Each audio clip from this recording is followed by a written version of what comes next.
That's the politics.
You.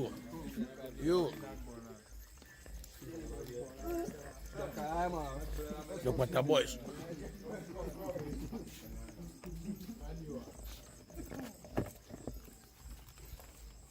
Look à la Romiero. Où communion. Yama kwenye makuru. Yama kure mi ajo katoni abagi. Papa ma so re. Mais alors on se donne que ne va dire. Ah emi elle mi o tokon togbo. Tokon do. Mais ya gbe ko se. Yama ya gbe ko se. Ah no tele file. No tele se. Na ajo gane le me. Yama ku o ma ju ku bo le kana ku. Emeko. Oh, na di no. Eno nyele no ye digbe ake mata ku ake no da mata mo ni wa. Emeko. Chale nam se ma. Chale mi de benchi na. Etiere ha.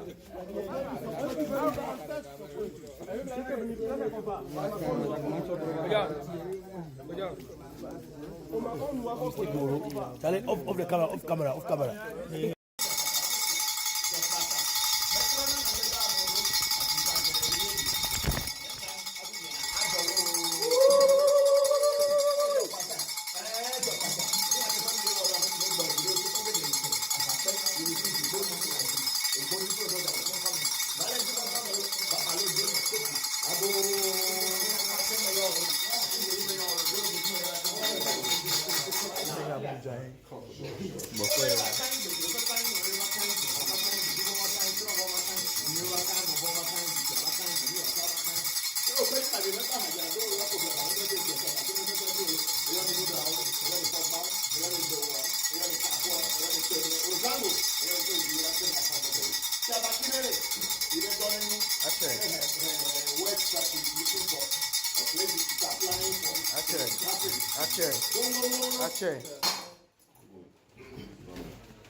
You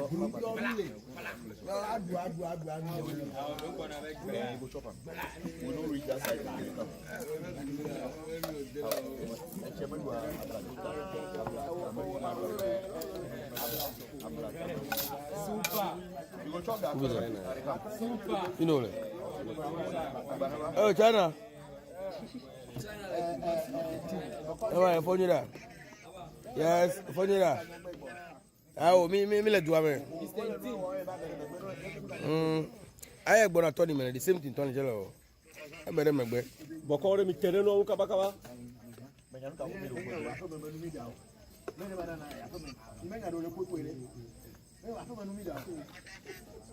Yeah. When? Is it what? Bokor to win, you feel very whatever.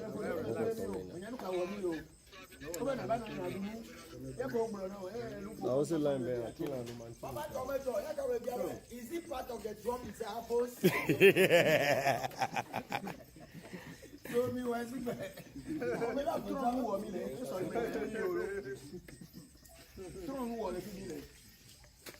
My Bokor is coming across council. Well, I question.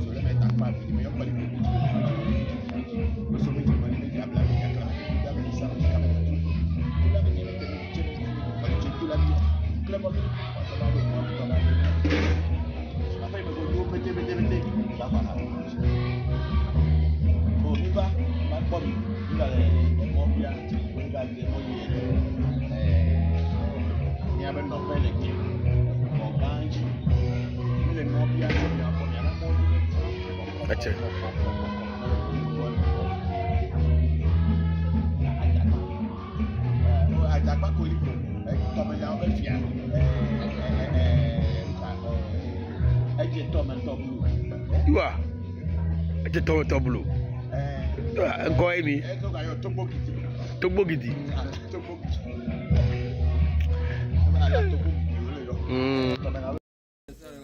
I go filing into her. What a come a women.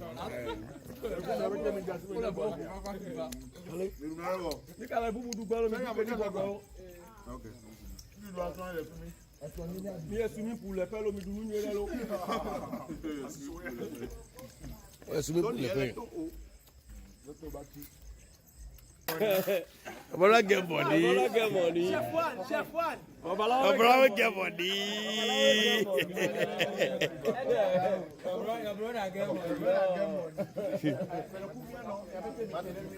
If you are ready, so me tell you now, yo. Abra get money. Abra get money. I know. Yeah. He dey use air conditioning for his. Yes.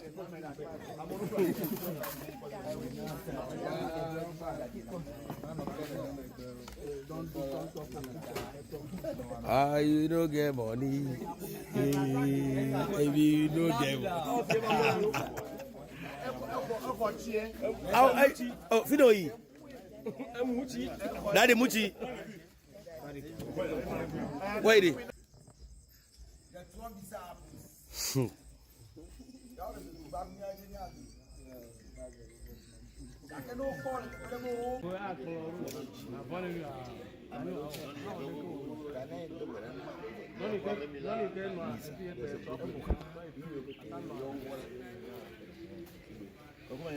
Ele me amedru.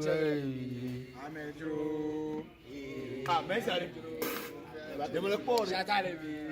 Avedru. Asafo. Avedru. Avedru. Papa. Avedru.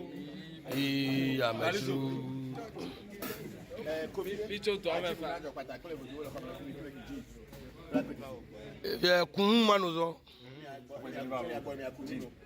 Oh, eh, hakwa hai. Oh, for wuchi ni. Edu amare, kudena manu.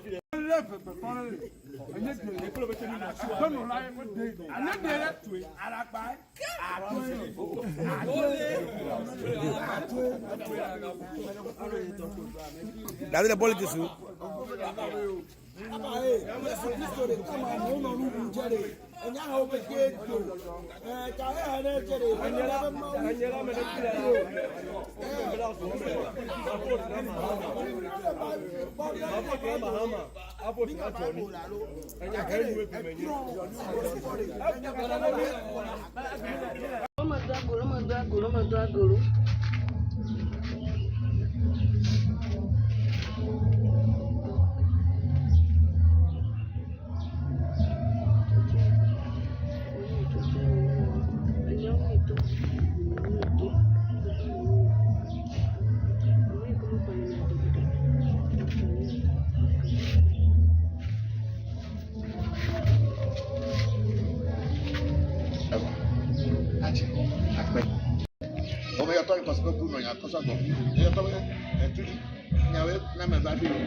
Charlie, me the bench,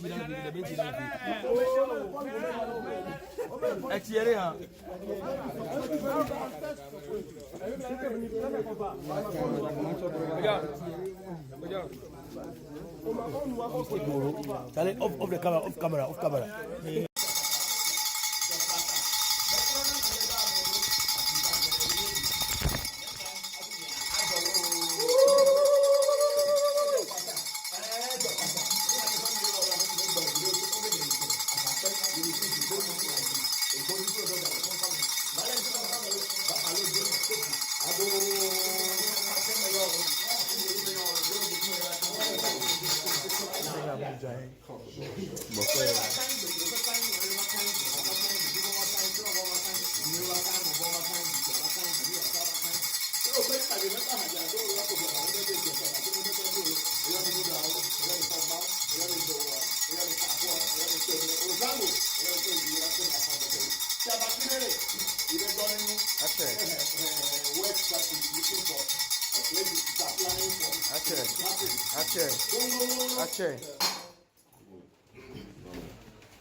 You know that. Oh, China. Oh, phone you that. Yes, phone you that. Oh, me let do it. I have gonna tell him the same thing. Tony Jello. I better make it. Bokor mi tereno kabakaba.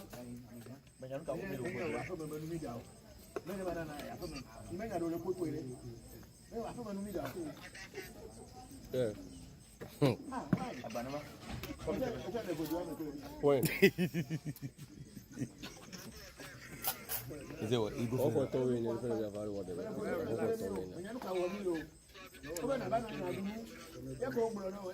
I also line there. Is it part of the drum itself? Show me where it's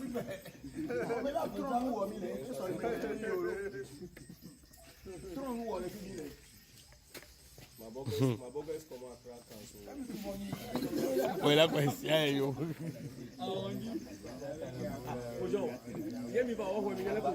I'm only ballers away from Accra. No, look at the Bokor, yo, ballers.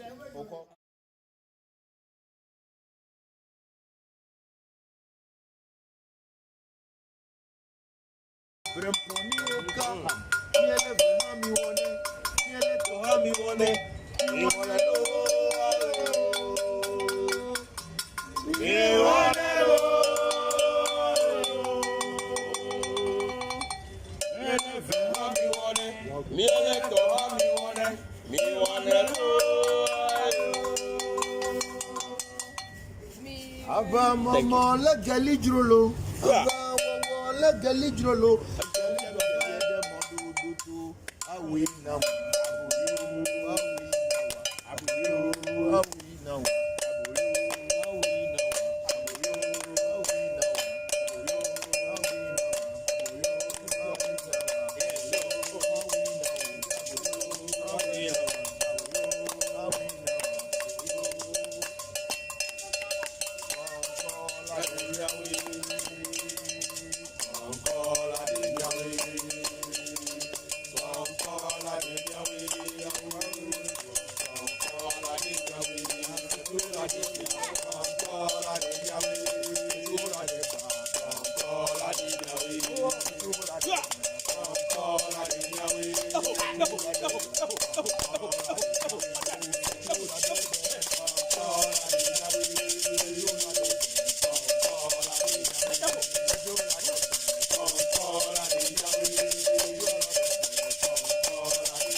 me no kwe la funudalo. Oh me no, oh me to, asui. Oh me la funudalo. Oh me la funudalo. Oh me no, oh me to, asui. On va pas perdre les voix, dans les voix.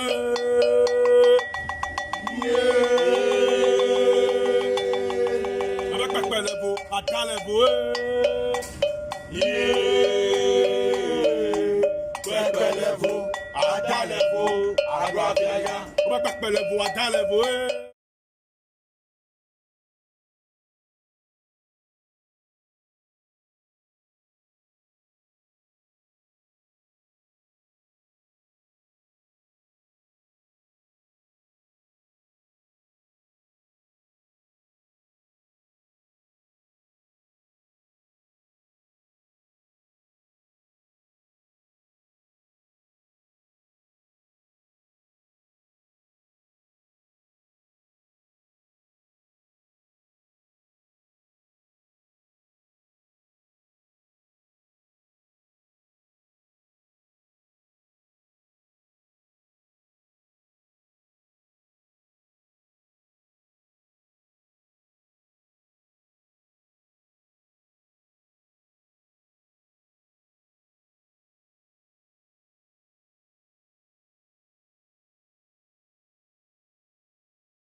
There's a lot of negative stereotypes and what they hear of blood money. People are being killed, people are being murdered in the name of money rituals that will make them rich. But what they fail to really say is that the people who are really doing these things and going for these money rituals, they're not traditionalists. No traditionalist believes in that money ritual nonsense, because if you're a traditionalist, you know that thing don't work. It's Christians and Muslims who want to get rich quick solution, who think that we are in bed with devils who can get them rich quickly. The amount of people that call us on a daily basis telling us we want money ritual. And there are a lot of fraudulent people out there who are willing to take your money and are willing to kill somebody to tell you that they're going to make you a billionaire. 2 months ago in my house, we were in a house far away from the city. We didn't do anything. We got there, people in the town said, we have kidnapped somebody and we have kept them unlawfully against their will. We've tied them and we are coming to sacrifice them. So they called police to the house. Police arrived at the house with AK-47s coming to search us. They say we are digging a hole in our house. That hole is only a human being they can put in that hole. Those are the things. Do anything. I'm hoping that people through hearing our perspective can start to be more critical about the stories that they tell. We shouldn't just label an entire tradition and an entire group of knowledge systems as evil just because you don't understand it or you do. And there's a lot of negative stereotypes and what they hear of blood money. People are being killed. People are being murdered in the name of money rituals that will make them rich.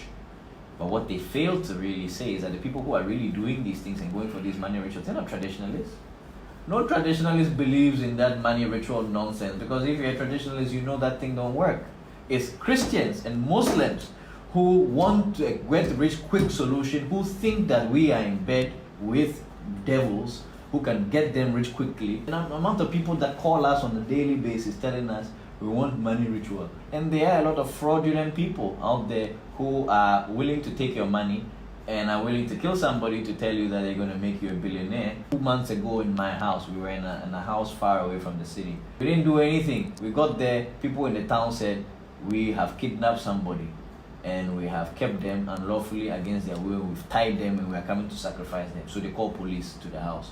Police arrived at the house with AK-47s coming to search us. They say we are digging a hole in our house. That hole is only a human being they can put in that hole. Those are the things. Do anything. I'm hoping that people through hearing our perspective can start to be more critical about the stories that they tell. We shouldn't just label an entire tradition and an entire group of knowledge systems as evil just because you don't understand it or you do. And there's a lot of negative stereotypes and what they hear of blood money. People are being killed.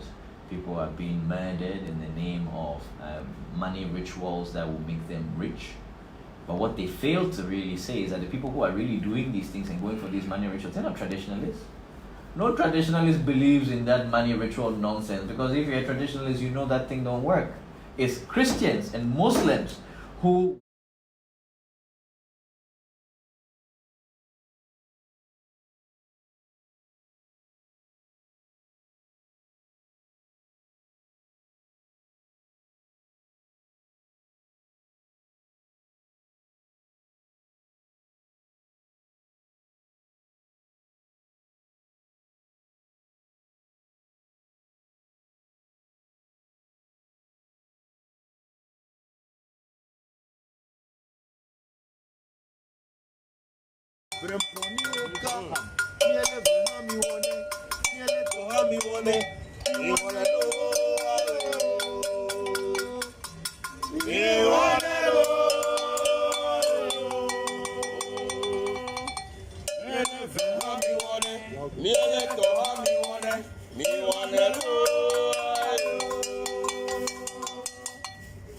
Ava mama la gali jrolo. Ava mama la gali jrolo.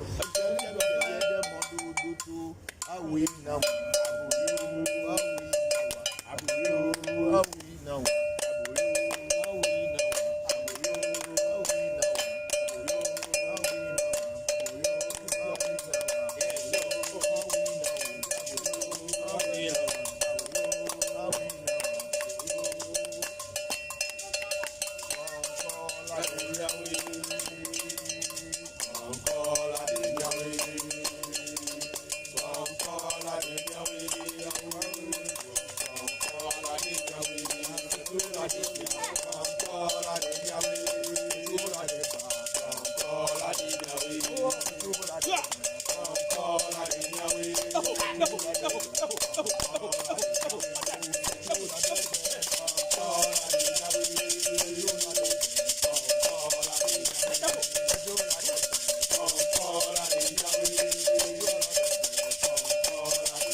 me no kwe la funudalo.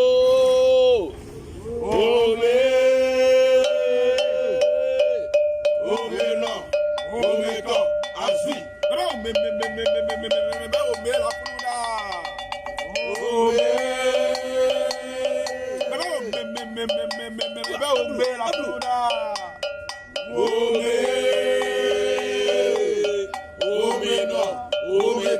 Asui.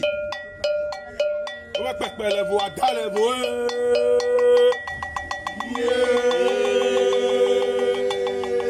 On va faire les voix, dans les voix.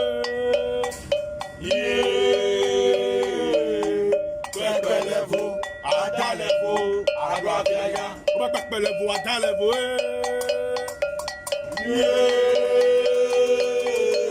On va faire les voix, dans les voix. Bebelevo, adalevo, aduafenya. Mekade o malelo, adela mekade o male nasilo yo. Mekade o malelo, mekade o male nasilo. Mekade o malelo, adela mekade o male nasilo yo. Mekade o malelo, mekade o malelo. Mekade o malelo, adela mekade o male nasilo. Begadeo malelo, begadeo malelo, begadeo malelo, yeah. Agora begadeo malelo, agora é assim que foi malelo, begadeo malelo,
Koko ikoko, koko likoko, otofo wofu, ya onyegbo mefu, amemele wahwe, na twe.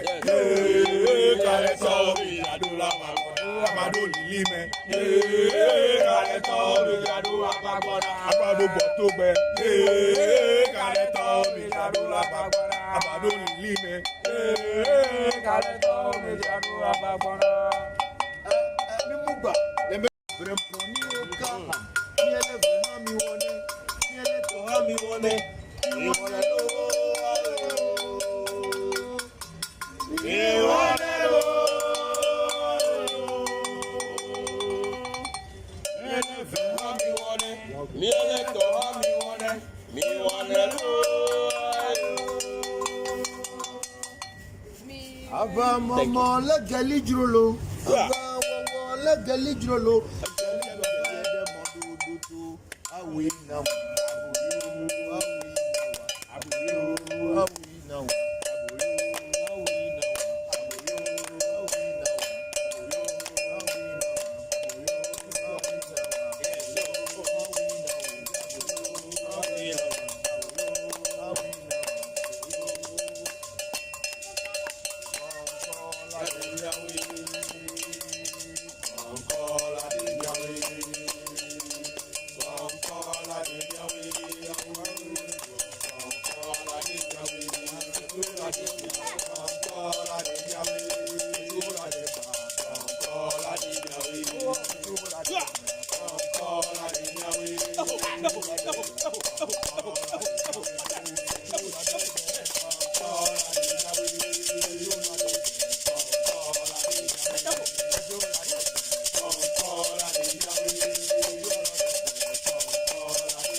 LSebo, LSebo, LSebo.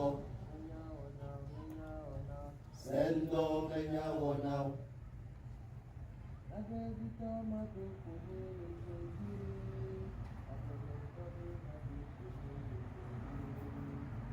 Nanedito mado komulo sodie. Agrenetori mado komulo sodie. Asichatori mado komulo sodie. Nanedito mado komulo sodie. Agrenetori mado komulo sodie. Asichatori mado komulo sodie. Osantana be vadua. Mais na de bujeke amusikele moji kona iliyo na ma zadokeli ngelu woho oye baba aiselo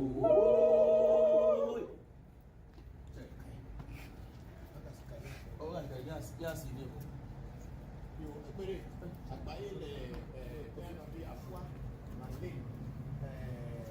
Joseph Pittman ile epere babo ile chile agbaye choro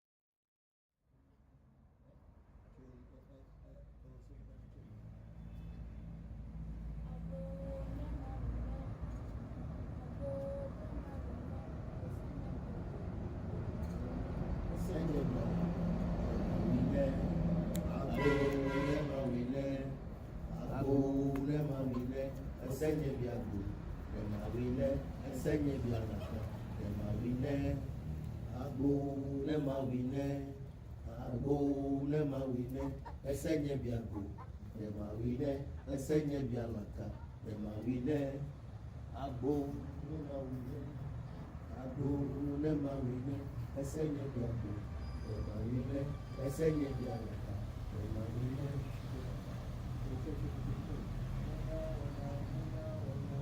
Sendo menya wona. Sendo menya wona.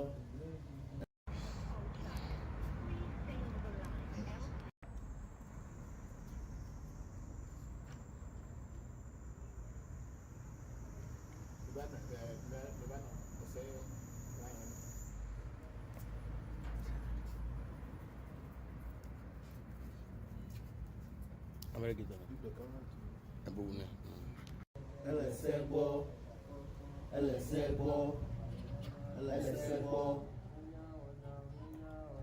Sendo menya wona.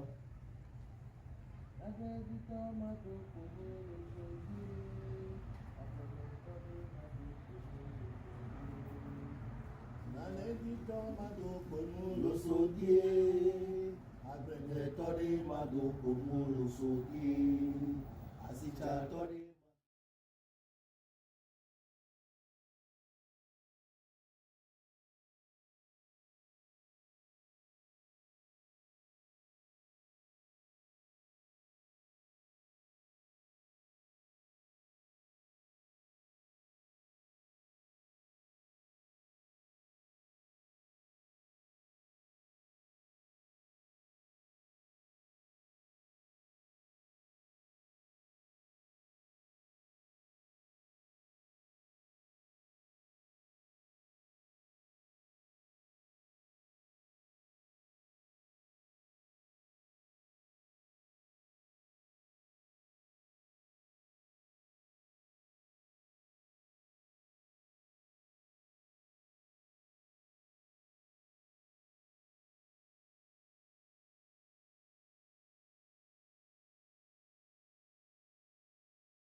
thing will vibrate if this guy don't get it. Hey, so what I do so bad I do. So what Voodoo heavy so. If you are real Voodoo, let's see you now. Move. I mean, no has any attack, but this talisman is supposed to work anywhere. Anybody who against the person who wear this talisman, you should show that this thing is a real talisman. So you are like to go. It's not me that I want you to move. I want you to move. I mean, go, hey. So you are that.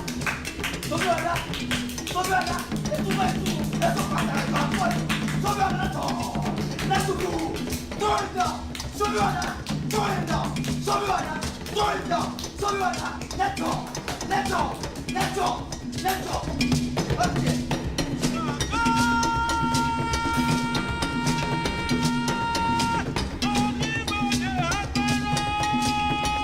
In Japan, to be Japan, watch out.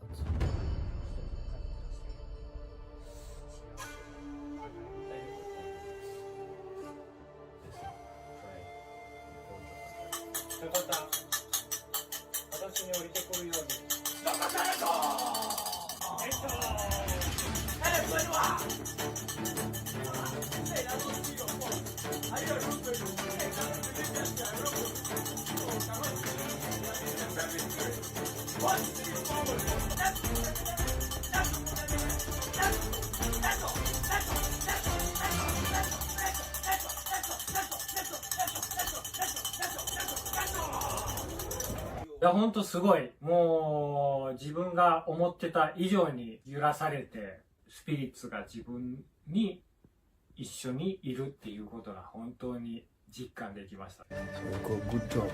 The Voodoos are real.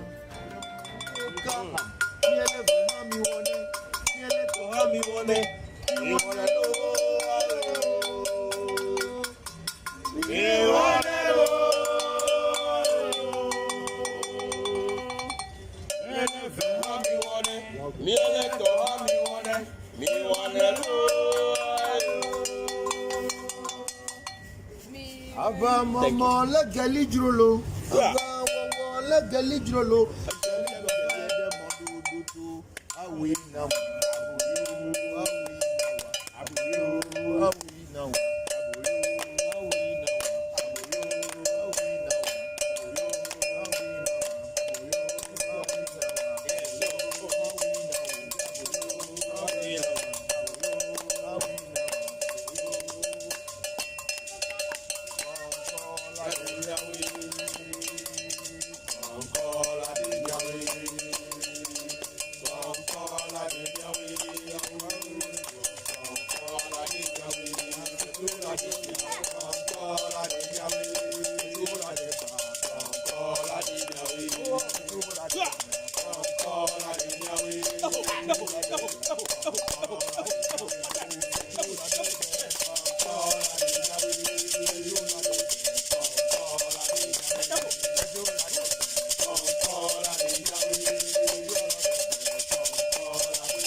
Your ancestors are the reason why you exist. Their sacrifices, struggles, successes.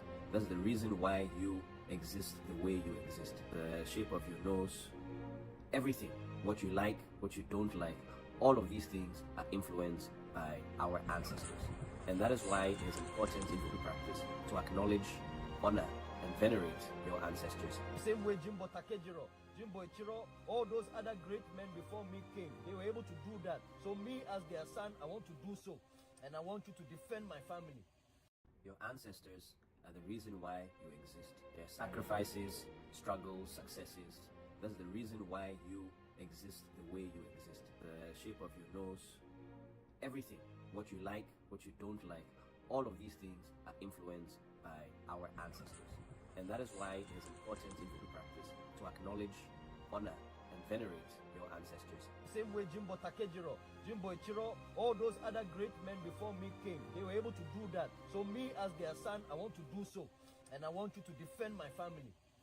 Your ancestors are the reason why you exist. Their sacrifices, struggles, successes, that's the reason why you exist the way you exist. The shape of your nose, everything, what you like, what you don't like, all of these things are influenced by our ancestors.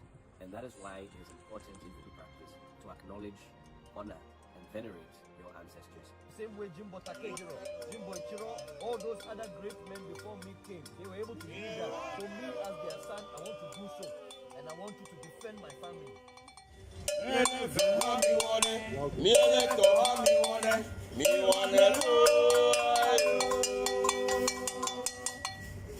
Ava mama legali drolo. Ava mama legali drolo.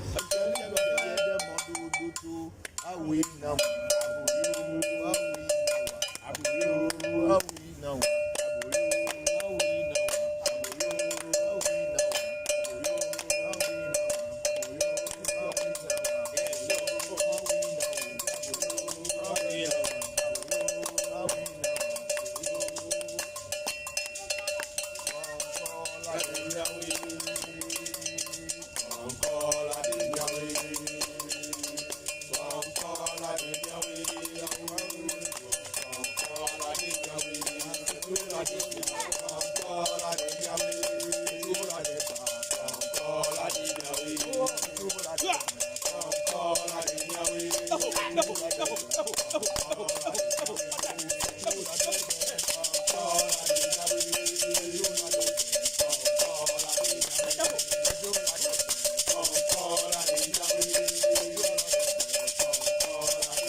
To be poor is essay.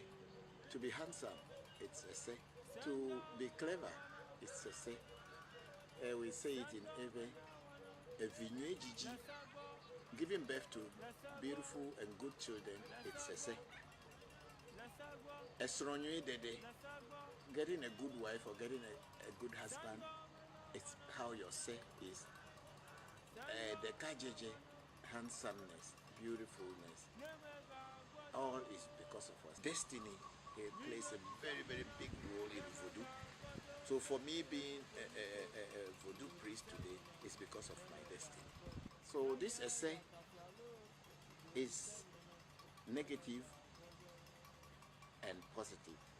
If the positive aspect of your say or destiny is stronger, your life is a better life in this world. But if the negative aspect of your say is stronger, things don't go well with you in life.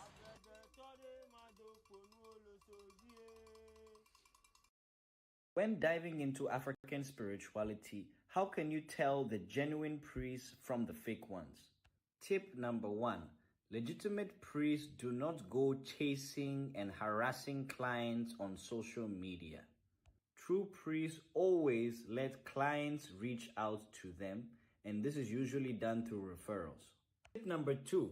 Beware of get-rich-quick solutions. Genuine African spiritual practice may aid in prosperity, but it's a journey, not an instant magic trick. If they claim to make you wealthy overnight, ask them why they aren't billionaires themselves. Tip number 3. A genuine priest wouldn't need you to reveal any details about yourself before a reading.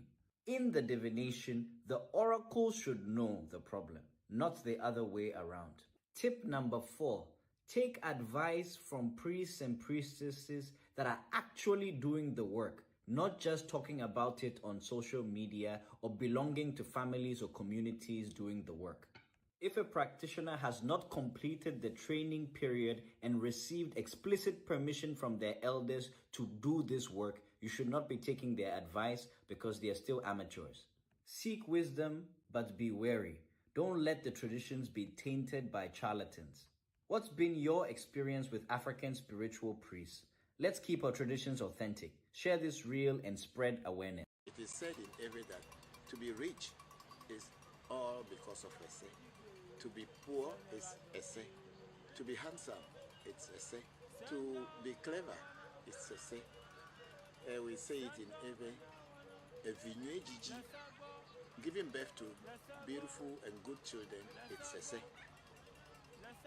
Esronye dede, getting a good wife or getting a good husband, it's how your say is.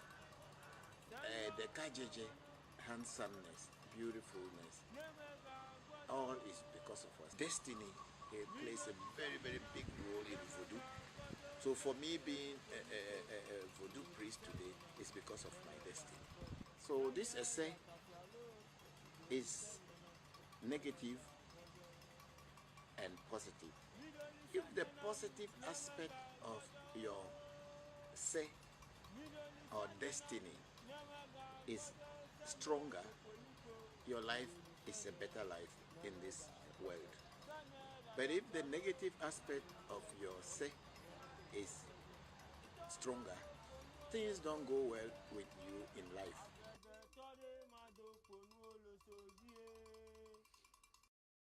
When diving into African spirituality, how can you tell the genuine priests from the fake ones? Tip number 1. Legitimate priests do not go chasing and harassing clients on social media. True priests always let clients reach out to them, and this is usually done through referrals. Tip number 2. Beware of get-rich-quick solutions. Genuine African spiritual practice may aid in prosperity, but it's a journey, not an instant magic trick. If they claim to make you wealthy overnight, ask them why they aren't billionaires themselves. Tip number 3. A genuine priest wouldn't need you to reveal any details about yourself before a reading. In the divination, the oracle should know the problem, not the other way around. Tip number 4. Take advice from priests and priestesses that are actually doing the work, not just talking about it on social media or belonging to families or communities doing the work. If a practitioner has not completed the training period and received explicit permission from their elders to do this work, you should not be taking their advice because they are still amateurs. Seek wisdom, but be wary. Don't let the traditions be tainted by charlatans. What's been your experience with African spiritual priests? Let's keep our traditions authentic. Share this reel and spread awareness. You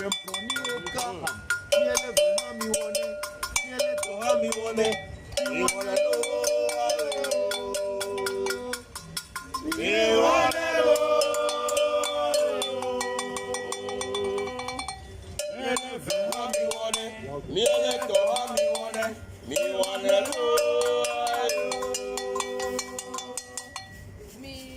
mama la gali drolo. Ava mama la gali drolo.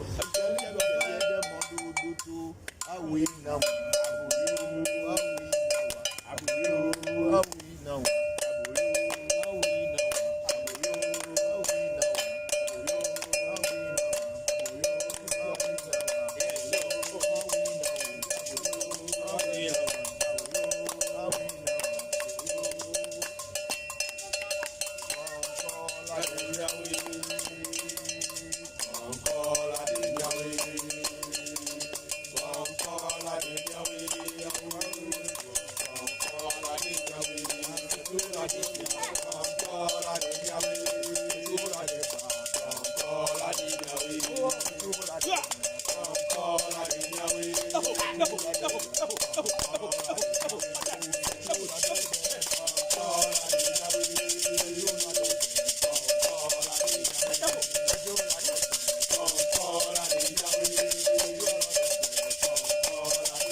me no kwe la funudalo.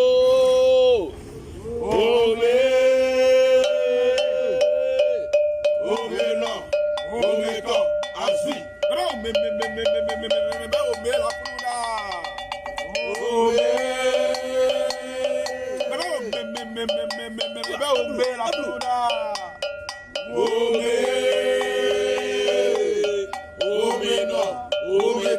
Así.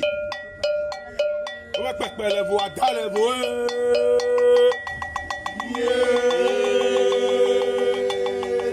On va pas les voix dans les voix. Pépé les voix dans les voix. On va pas les voix dans les voix. On va pas les voix dans les voix.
Welcome, Tonya. Thank you very much for joining the live.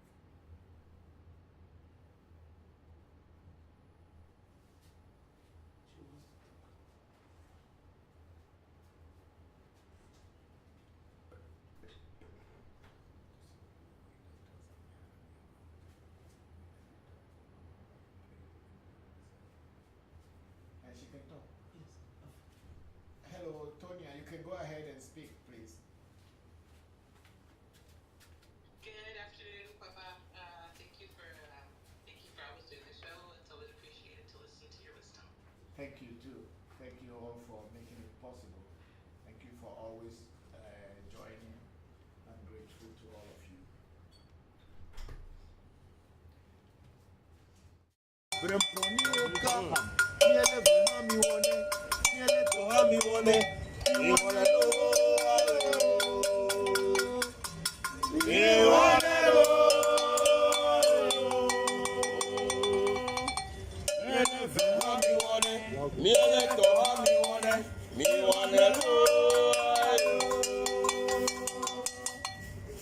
Ava mama la gali drolo. Ava mama la gali drolo. Awi now.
Oh, my kind, but you kind when you kind of kind to kind of kind of feel kind of tabaka kind.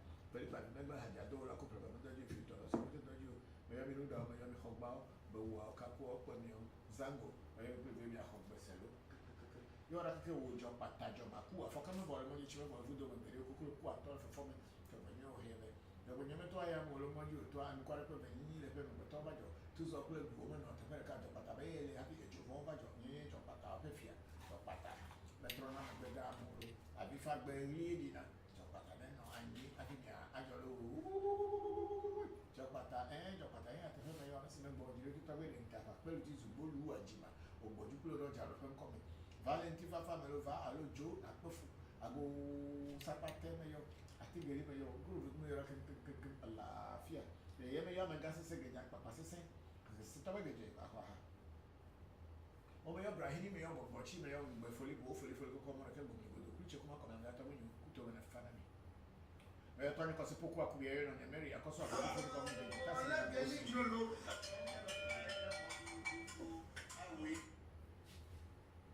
na tasi ya mo si fusi jam ko so abra ko bra mama nyembo dwe mba to bi na ko kofi to bi na kubia mensa akuto be na fana ni me yo kwenye celesti ya wakubia Katrina kubia fo ya sense ko do fo ya be na kubia akuto be na fana ni lo e ye me yo mi aso wo ko chuchu fe ko be si la pene Katrina mensa akuto be na fana ni e me yo no tuji ba ko tuji to be tuji me yo ra ke kelo ba ko ti le ke mo to a horo me yo ra ke akuto be na fana ni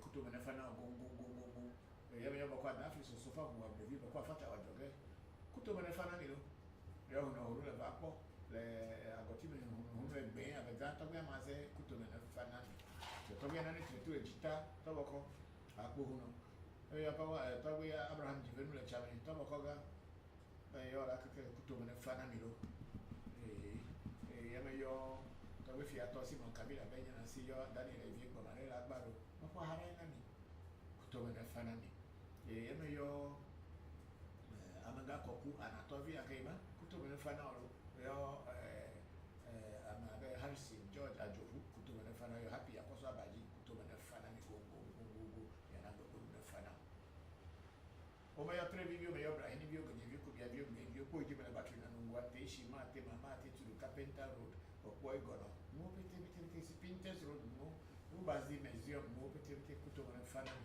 go pinje go aklama e me yo amochi sakara kama chwa ba be adogo ko to kole don ko o kuruma ko be to me yo ale a chu franta mani vivin ko bisikra o ko fito ya ba ko o to ko fito ya ko be atra kable me yo pete e me yo to we ho ba to mo ba Voodoo to ra ho bu ma za pasa ni kunyo ko to ko shinyo ko to kere ku ma yo is this camera okay? Is it properly seen? Yes. Are you sure? Yes. The angle is correct? Yes. I am seeing that it's looking somewhere else. The camera.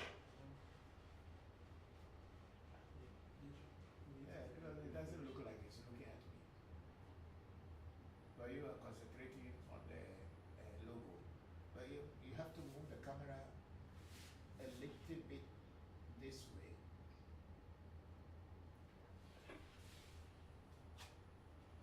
E yo afana manti so kuto su pepe to mo le menda pa mi yo pali be meji ku meji wole meji di meji lo so meji mani meji abla meji akla meji guda meji sa meji ka meji tru be meji tula meji beta meji chiri fu meji pali chetula me yo kla magiri ko pato ga do mo to ga ne ngade ma ko ne di na tabe ni ba etome to we mama ni me na egbe ni podo re ni wo ni fia ni fia kera na de eta de afo de per Okay, thank you very much, everybody. Today I started praying and pouring libation first before I am going to greet you. Good evening, good afternoon, and good morning to you, wherever you may be at this very precious hour. This is Christopher Bokor, Christopher Voncujovi, your host. I am going to be discussing whatever questions you post to me, and thank you all very much for joining and having the patience to wait. I'm very grateful to all of you. This TikTok doesn't have the logo. Do you understand? No, it's not there. You can look at the screen.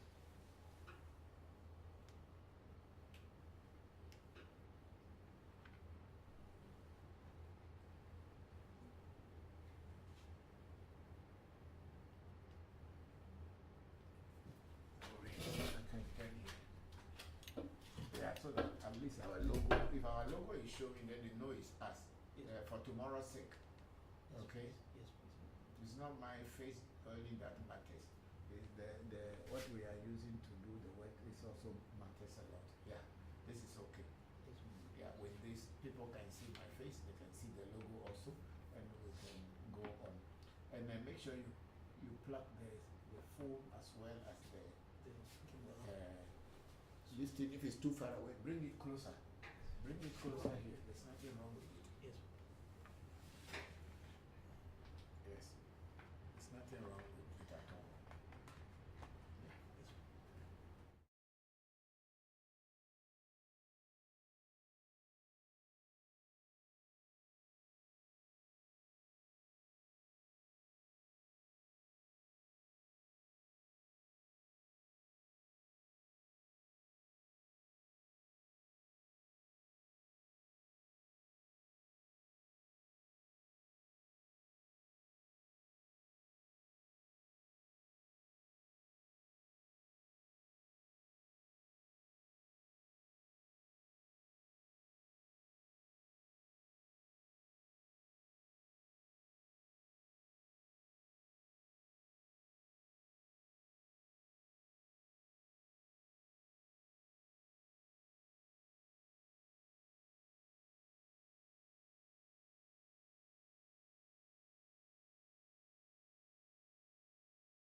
Thank you very much. The heart is on today. I'm very grateful.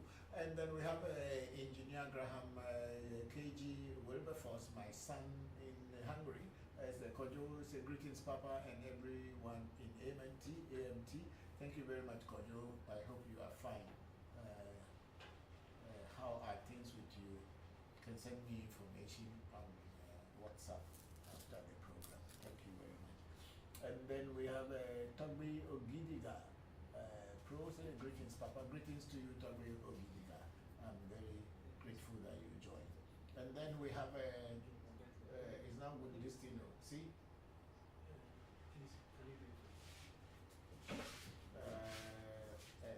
Then you change the listen to. Is a phone chat.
TikTok and this. Thank you very much. And big sister Lera Nicole said this asthma is under control. Thank you for asking. Okay, it's asthma.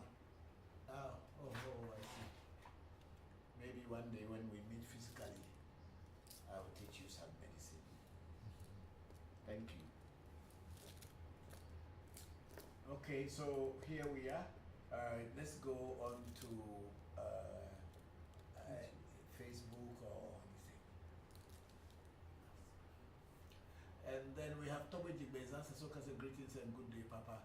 Bokor and Voodoo. Toby Jigbeza and Voodoo. America, Mandana and Voodoo. Ewoliwo Fu. Thank you very much. And then I say, I hope you are doing well. Yes, I am doing very well. Thank you, Toby Jigbeza. I'm grateful that you are able to join. And then we have our brother, Charles Michel, said, Alafia Baba, to you and your family and humanity. May we continue to keep showing up and learn something as we support one another in spiritual knowledge of self, and may we apply it well. Ashe. Thank you very much, Charles Michel. I'm very grateful that you are able to make it to join. And please, if you have some questions to post the questions, and I will try as much as possible to answer you. I'm grateful to all of you who are online joining today's live stream.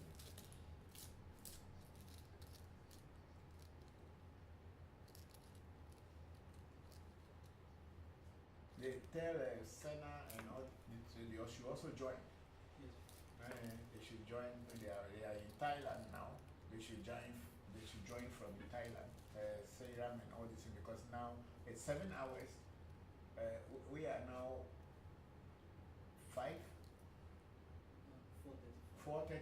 plus 7, there will be 10:35 in the no 10:35. Just 7 hours. 7 plus 4. About 11:35. Yeah, it's okay. They can be awake. I know them. So they should they should also join online. Yes, that's okay.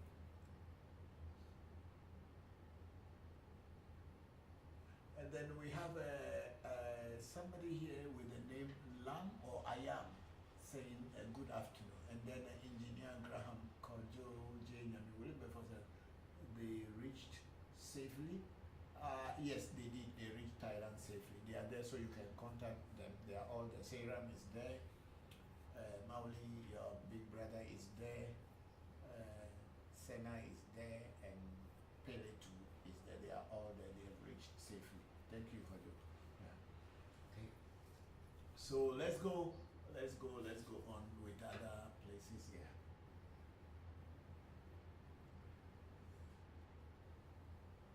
Okay, we don't have any questions or comments on African Magic Temple and ReVodution Voodoo education. So thank you all very much for joining. So please, someone post some questions so we can start juggling it out to see how far.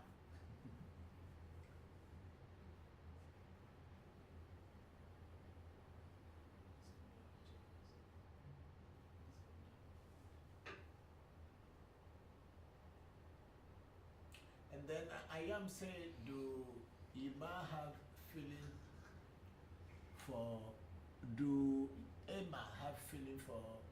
Lamin? I'm sorry, I don't know who is Emma and I don't know who is Lamin. I'm not that kind of priest, so when you come here, don't ask such questions. I'm not a priest who, without knowing you and without doing any spiritual consultation for you, will tell you things just to make you happy. I don't know who is Emma. And I don't know who is Lamin. So how do I know whether they have feelings for each other? Have you ever heard this thing before?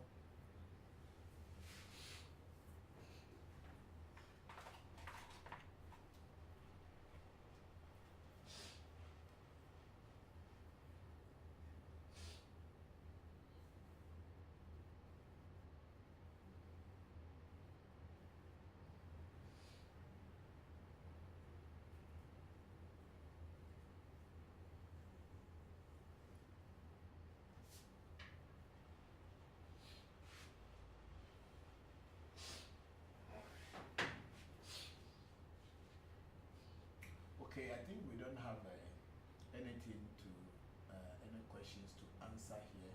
So I'll just okay, TikTok, we have a big sister, Luna Nicole, saying that Papa, I've been diagnosed with lung disease, asthma, and autoimmune diseases. My body is tired. Yes, I can understand. Yeah, asthma is a very crazy sickness, I would say, or disease. It really weakens a lot of people and makes a lot of people tired. But one day when God gives us the chance to meet physically, we have some herbal medicines that we have been trying here. It's working for people. Of course, it is not worldwide, but people use them, and they're all herbal. Maybe you can try them and see if it works for you. Thank you very much, big sister Luna Nicole, and I will continue praying for your health to improve. Thank you.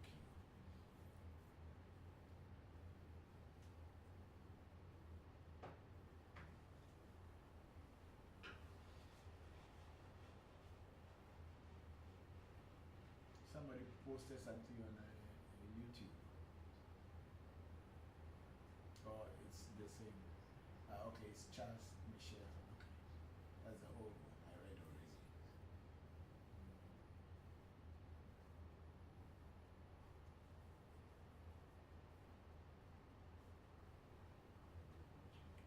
Okay, Okay, I will just use this moment to speak on certain things.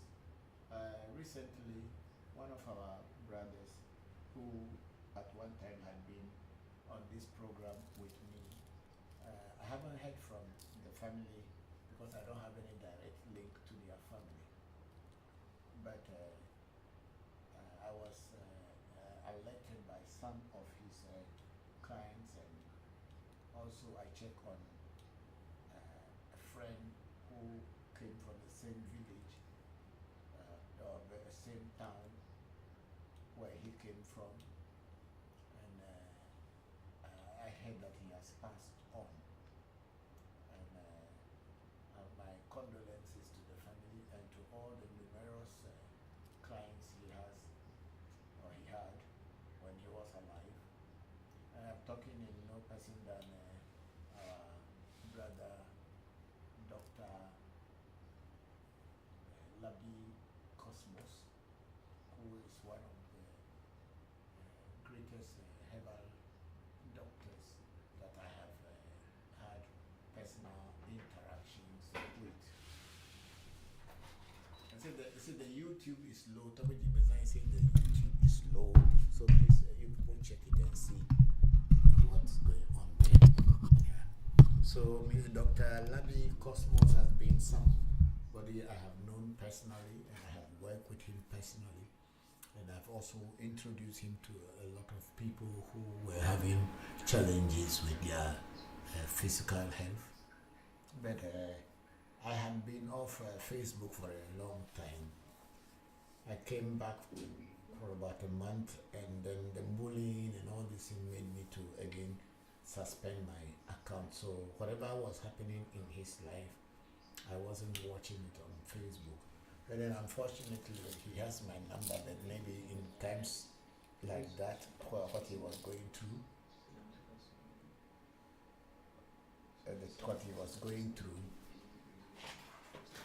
it should go up.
Personally had an interaction with, had passed on about 2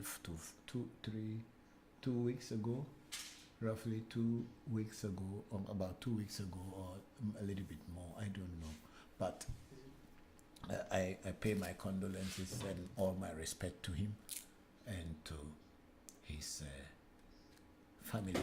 Now he has become an ancestor because he passed on to the other side.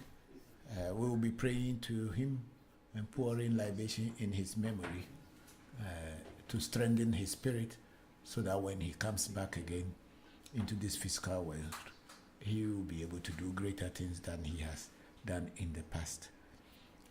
Thank you all very much. One thing we should all know is that spirituality is not a competition. We are not competing with anyone, and nobody should compete with any other person. Still, it's not coming, eh? Because Tabuji Besan say, good day, Papa. Bokor, I hope you are doing well. And then I think Tabuji Besan say, the volume is low here on YouTube. Yeah, they said, that's what he said earlier. And I don't know whether now it's okay. But you people are hearing well. Okay, then maybe. You are not hearing me directly. Okay. Okay. So, okay, we'll pray. So, spirituality is not a competition, and life in general is also not a competition. It is a challenge to all of us how we can live it and live it well. But it's not like we are competing with anybody. Somebody wants to make more money, let them make more money. Somebody wants to live a very quiet life in their spiritual life, let them live a quiet life. But then no one should go stealing each other's work and to take each other's credit as if the work that person has done is for you.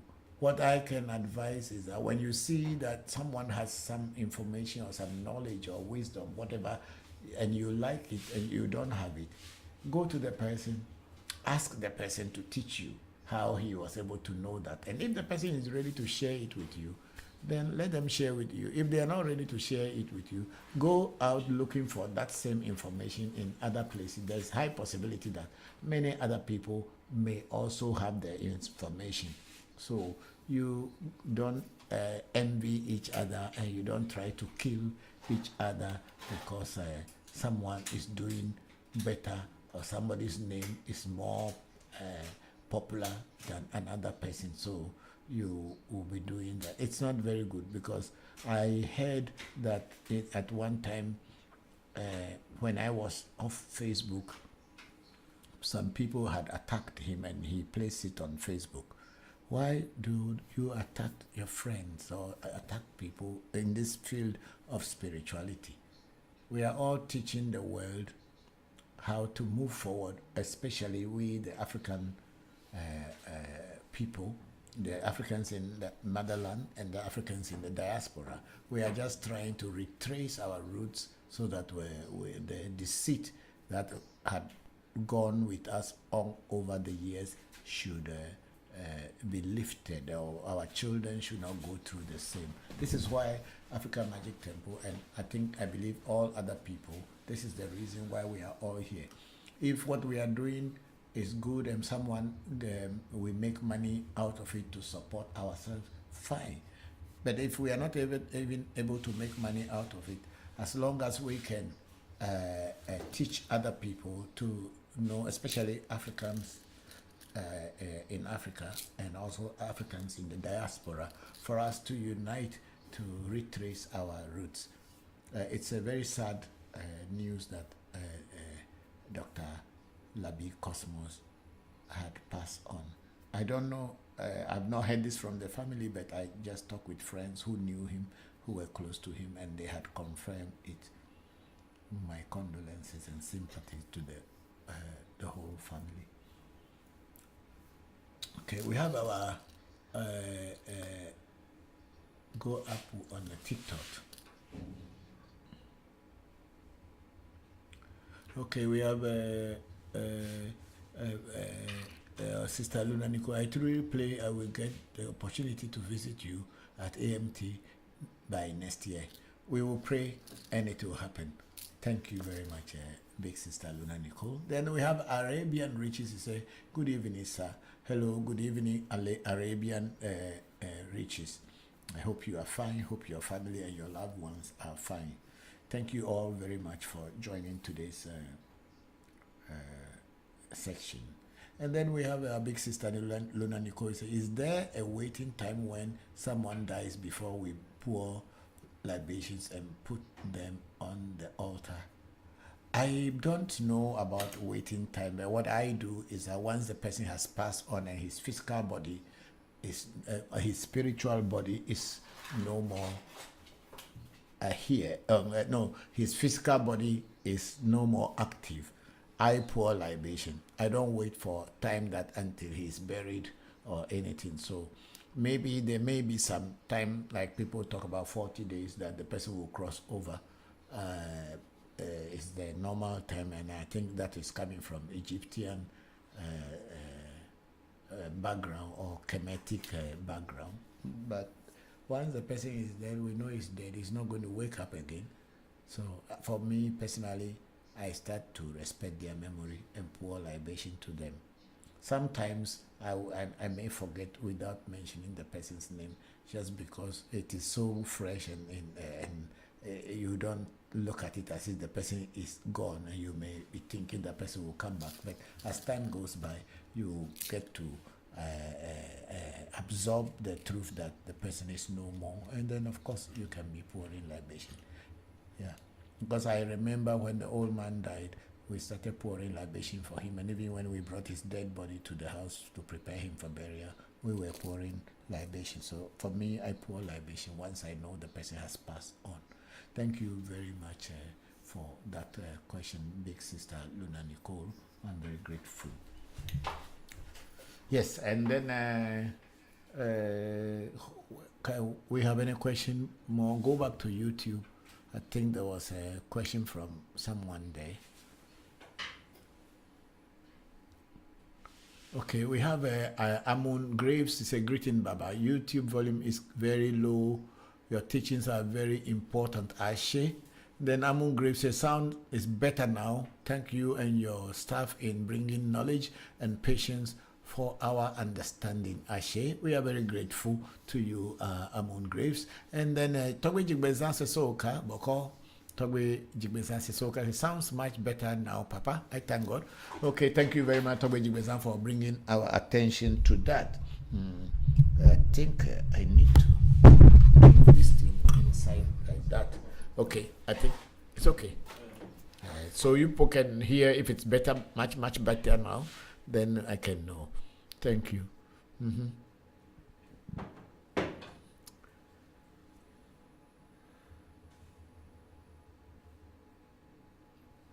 Okay, please bring in your questions and let's juggle it out and see what we can learn today. Because if you are quiet, I will not know where to start from. So please.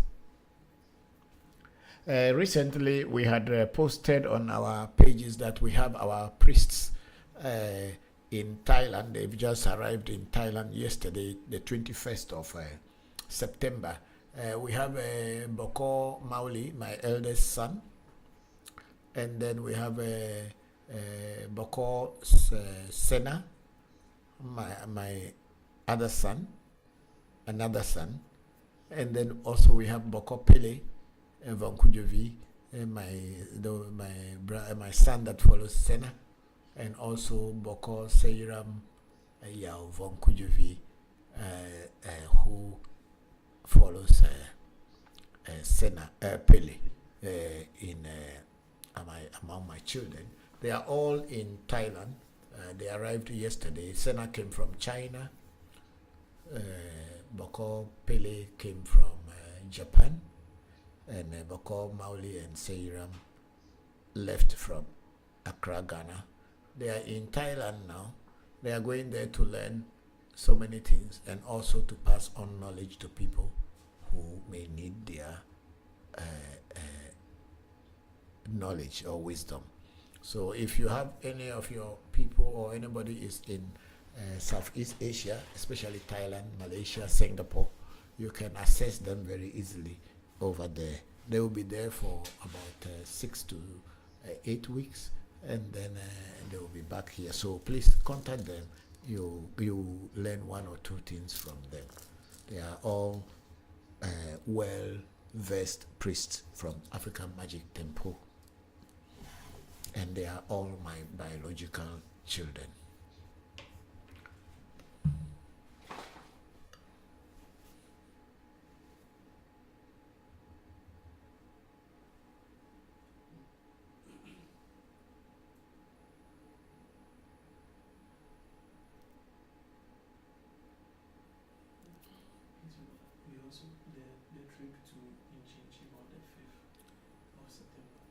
Okay. Yes, because Said just reminded me that on the 5th of October, we are having a festival of ancestral veneration at the Inchinchim Museum in Ada. Inchinchim Museum is a very beautiful museum that depicts a whole lot of the stories of our ancestors of the Middle Way. Is it the Middle Passage? Is that what it's called? Yes. The Middle Passage, when during the Europeans trade where they were trading in human beings from Africa, and those of the ancestors that had not made it physically to the New World or to the America or to Europe, who were somehow killed, somehow their lives were taken away from them. We are having an ancestral veneration festival at Enchinchim. The whole museum is based on this ancestral thing, and a lot of the people who died, some of them have been made into sculptures. Is it sculpture they call it? Yes. And all this thing. And Enchinchim Museum can be found on the location can be found on Google Map, and in the morning of the 5th of October, we will be celebrating the ancestral veneration festival at Enchinchim. African Magic Temple is also invited to come and do the necessary rites and ritual for the ancestors of the Middle Passage. Those of you who are interested to pray or want us to pray for your ancestors of the Middle Passage, you can contact me and we will tell you what you need to send to us so that when we are praying, we pray for your ancestors. Thank you.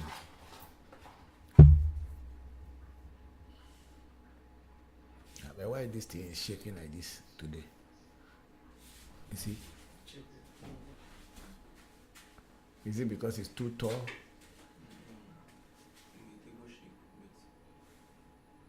And it's a table. If I do like this, it has not been doing like that before. Okay, just let's manage it until we are done. Okay, thank you. And then go on YouTube and let's see if there's anything there. And then our big sister Luna Nicole's Papa, Luna Nicole said the Voncujovi sons are powerful like their Papa. Okay, thank you very much, big sister Luna Nicole. I'm grateful for that. Yes, they know more than me sometimes. They even know more than myself. Yeah. Mm-hmm. And then engineer Graham Kojo Janyami will be for say at Luna Nicole exactly. Oh, thank you, Kojo. Yeah, you are all more powerful than me. Thank you. And then we have Luna Nicole say, Papa, if the oracle says no to Afa initiation, is that a permanent no, or do you have to wait? It's not a permanent no. That what that meant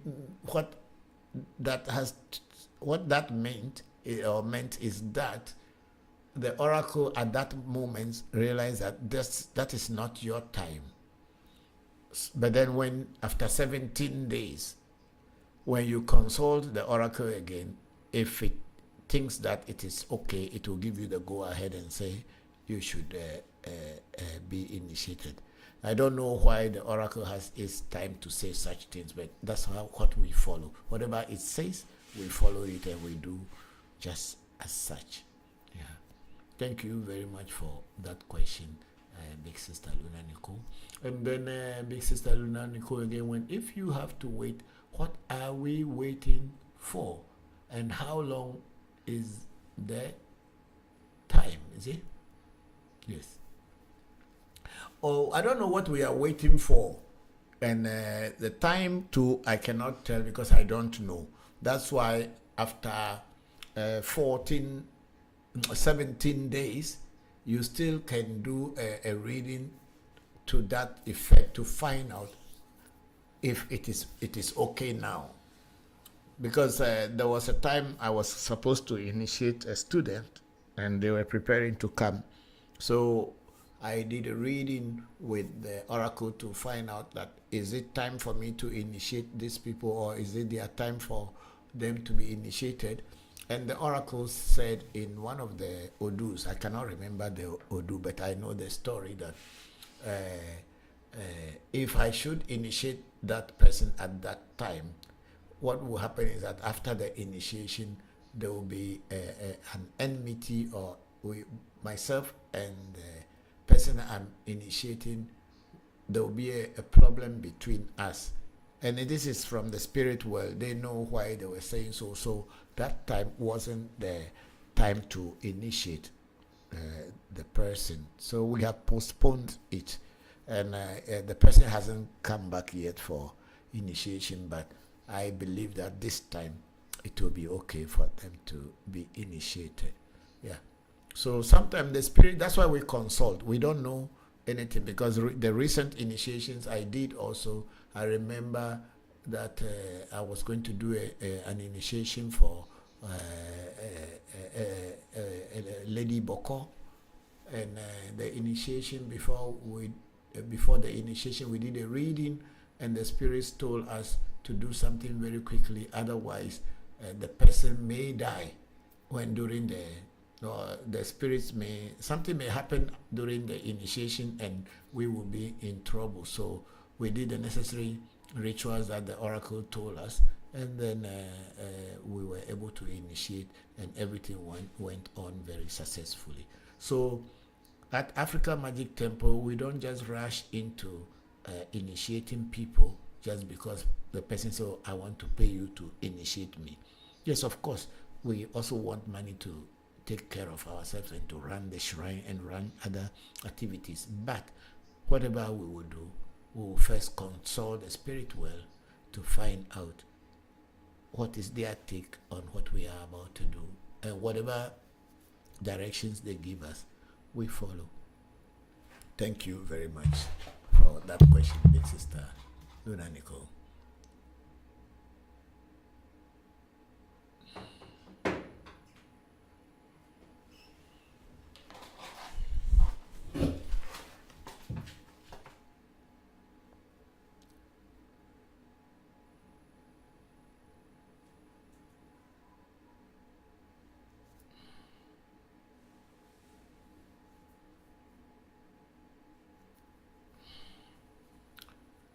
Okay, we have some questions on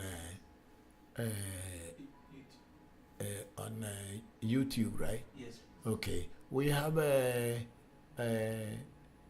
Tabuji Bezans Sesoka say, you have a beautiful smile today, Papa. Really? Oh, I don't know. Okay, thank you very much, Tabuji Bezans. Maybe I'm just feeling good, that's why. Thank you very much, Tabuji Bezans. And then we have Togbe Jigbeza again. Togbe Jigbeza Sesoka say, how would you guide or help people who are transitioning from other spiritualities to Voodoo, especially Ifa and Orisha practitioners? I don't think there's so much thing to do as in transition. What I have noticed, that is me personally from my observation, is that the Orisha worshippers or Orisha practitioners or Ifa practitioners, especially in the diaspora, are more like worshipping, like a religion. Just like how they came out of Christianity, people want to have another religion where they say, oh, this is our religion, and people are more towards worshipping and praising of the deities and the praises of deities and spirits is mostly, I could see, in Orisha practitioners and Ifa and Isese practitioners, because it's more like just like Christianity, but the only thing here is that the deities are given African names, or the deities are African in origin, and they are no more Hebrew European. And for me, it is the same, because Africa does not really have a religion, but we have spirituality. Why do I say so? Because religion is formed by people who are at the pinnacle of the religious tower, where without that particular person or passing through that person, you cannot see God. And that is religion. And if you look at it in Christianity, you look at it in Hinduism, you look at it in Islam, and many other religions, it's always like that. This person who founded the organization or the group has become the God that everybody will be worshipping. And it is believed that without that person, you won't see God. Even it is even gone all the way into Ekanka and other things. But in spirituality, you can be a Christian and still be a spiritual person. You don't need to be praising anybody. You can be a Muslim and be a spiritual person. You can be a Hindu, Zoroaster, or Hebrew, or whatever. You can still practice spirituality, because spirituality does not really involve too much of worshiping. It is between you and your God and how you live your life.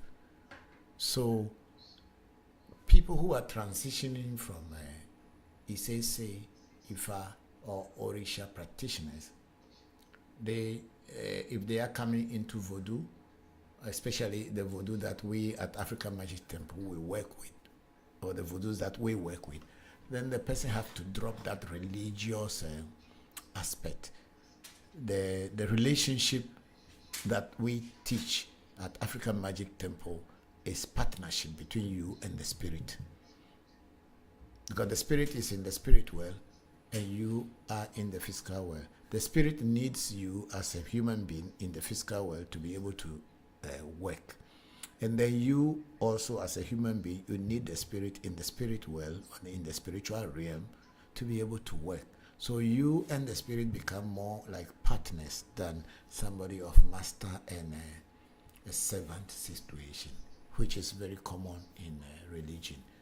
It's always a master and a servant situation. So for us at African Magic Temple in particular, we don't do worshipping as such. Of course, we honor and respect the deities, but we don't go every day playing drums and dancing just to praise them so that they can help us. That becomes more of faith and belief, which we totally disagree with. The spirit world is real, and you can still access the spirit world without worshipping. It's more scientific than religious. Thank you very much, Tabeji Beza, for that question. I don't know whether I really answer your question, but if I do, fine. If not, you can repost it and frame it well so that I'll be able to talk on it. And then we have our brother Charles Michel questions. So his question is Tula Meji Alafia. Tula Meji says Alafia. It's in Ifa spirituality, the foundation of individual sense of destiny and their purpose in this world, Odu, as well as is it ECT? What does it mean? Etc. Is this Odu same as in Al-Afa? And give your example thereof. Yeah, Tulameji is Tulameji. It is not because, as I always said, Meiji is a Yoruba word. And if Yoruba call it Tura or Tura Meiji, the Ebes call it Tula Meiji, which is the same. Tula Meiji and in Ifa is the same. Tula Meiji in Afa. Afa and Ifa are the same thing. The only difference is that it's our language that has adulterated the Yoruba language, which is the original of the Odus that we have. Many people will argue that Afa started in Egypt and all this, but I don't know that one. I have not explored where Afa started in Egypt or anywhere in the world. But at least the Yoruba language that Afa is written in, as in Orisha and in the Odus, that one I have an idea. So I can boldly say that the Afa or Ifa that we, the Ewes, practice Afa, the Yorubas practice Ifa, is the same, and its origin came from the Yoruba people. So that's why the songs and everything are in Yoruba and in Ewe mixed together, but the words are a little bit adulterated because with time and distance, the languages get adulterated. So the word Otura, which is one of the Odus or the major Odus, when it is Meiji, the Ewes will call it Tula, Tula, we will call it Tula. But then, of course, it is the Otura that has been adulterated to Tula. So in Afa, the Tula Meji is the same as in Ifa. Then what I know about Tula Meji, Tula has something to do with the gun. It has something to do with the hunter spirit, and it has something to do with power and strength. And when the Yoruba say Alafia, which means strength or victory, it's the same way in Ewe, even though we don't use the Alafia as in, because the Alafia may be coming from a Muslim base, maybe coming from a Muslim base, but we don't use very much of Alafia. But when it comes to Tula Meji, you hear people say Alafia. So I think my Michelle, I think that is what it is. And I'm not so much with the Odus to say so much, but the little I know about them. As I said, my children even know it more than me, because they were brought in it. I started them with it, and they concentrated. But I came from a different base before coming into Ifa. But that is where they have started from. So it is more clear in their understanding and everything than even me, who is their teacher and father. And the Tobaji Business Soka say, yes, you answered it. Thank you. Thank you. So someone transitioning would be learning or develop a partnership with the spirit they have, and not worship their spirit as they have been taught. Yes, exactly. That's what I am talking about. You must establish a relationship with the spirit, not based on master and servant basis, but as partners. And when you do like that, the spirits are very active, and they know you are not worshiping them, they are not worshiping you. But whenever it comes to action, they are there to do their part, and you are there to do your part. That's how we do at African Magic Temple. I have gone through worshiping in many in Hinduism, in Christianity, some part of Islam, and all kind of worshiping. And I came to the point where I developed this relationship with spirits, not based on worshiping. And that's what I teach at my shrine.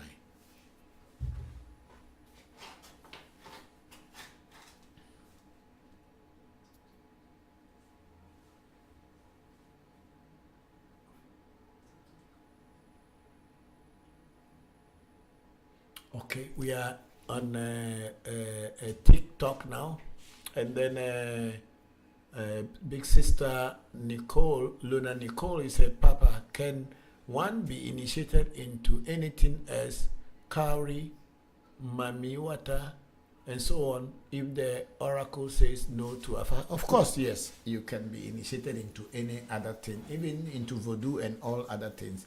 But then the Ifa may wait. Maybe the oracle wants you to have some understanding of other things before going to Fa. Fa is a university on its own, and it is a never-ending story, because it continues and continues and continues. And even that we are talking about the Meiji, there is the Meta and Mary, which some of us have not even reached the Meta yet. We are just, Meta means three in Yoruba. So people have the Meta. People who are very adept, strong adepts in Fa have even reached to the Meta, Mary, and Manu, point where most of us are still just at the Meiji stage. So bring it a little bit here, because I'm thinking about this thing. Yeah, for me it's okay if it shows well in your view finder, then it's okay. So Afa is a very vast and a universal knowledge. So it's very deep, and it takes time to assimilate it, and you need patience and have to relax. You don't need to hurry be in a hurry that you want to become a Baba or Babalawo immediately so that you can start doing reading for people. It took me more than 10 years to even start using Afa to do a reading. Put the air conditioner on. It took me more than 10 years for me to be able to have the confidence that I want to do a reading. But because I took that long time to master or to know Afa, it became easier for my children because that is the only thing they were introduced into. So they were easy to start doing reading because I have already done the part that I have to do and overcome the challenges so that for them it becomes easier. That's why when people learn from Africa Magic Temple, they will be able to do so many things very easily because I have already built that foundation where when you stand on that foundation, you can understand what Afa, Voodoo, and Mamiwata and all these things are. Yeah. So for me, it took me many years even to have the confidence to be able to know. But now, because of my teachings to my children know Afa much more than me because they were exploring themselves, whatever I am teaching them, and we are also learning from different teachers. So I didn't have so many teachers to learn from. The only teacher who initiated me lives far away from me, and he wasn't online or anything, and I couldn't really be accessing him very easily to be able to learn more. But since I had learned from other teachers apart from my main teacher later after 10 years, my children also follow in that direction, and they are very much into Fa. That's why you can see Senna is even writing so many Fa stories, and Masai, Suzuki Masai, who is also one of my initiates from African Magic Temple. She's an illustrator in Japan, and she is doing the illustration for Senna as the stories are going. So they are all children of the African Magic Temple in Accra. Suzuki Masai, she is a very powerful manga or cartoon artist in Japan now, but they all grew up from African Magic Temple in Accra, Ghana.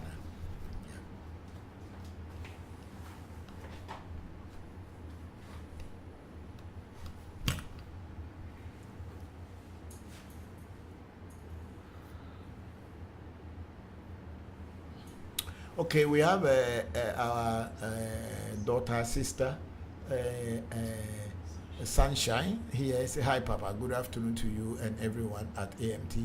Aside from knowing your life purpose, what are the various reasons why someone needs to be initiated into Afa? This is a very simple and interesting question.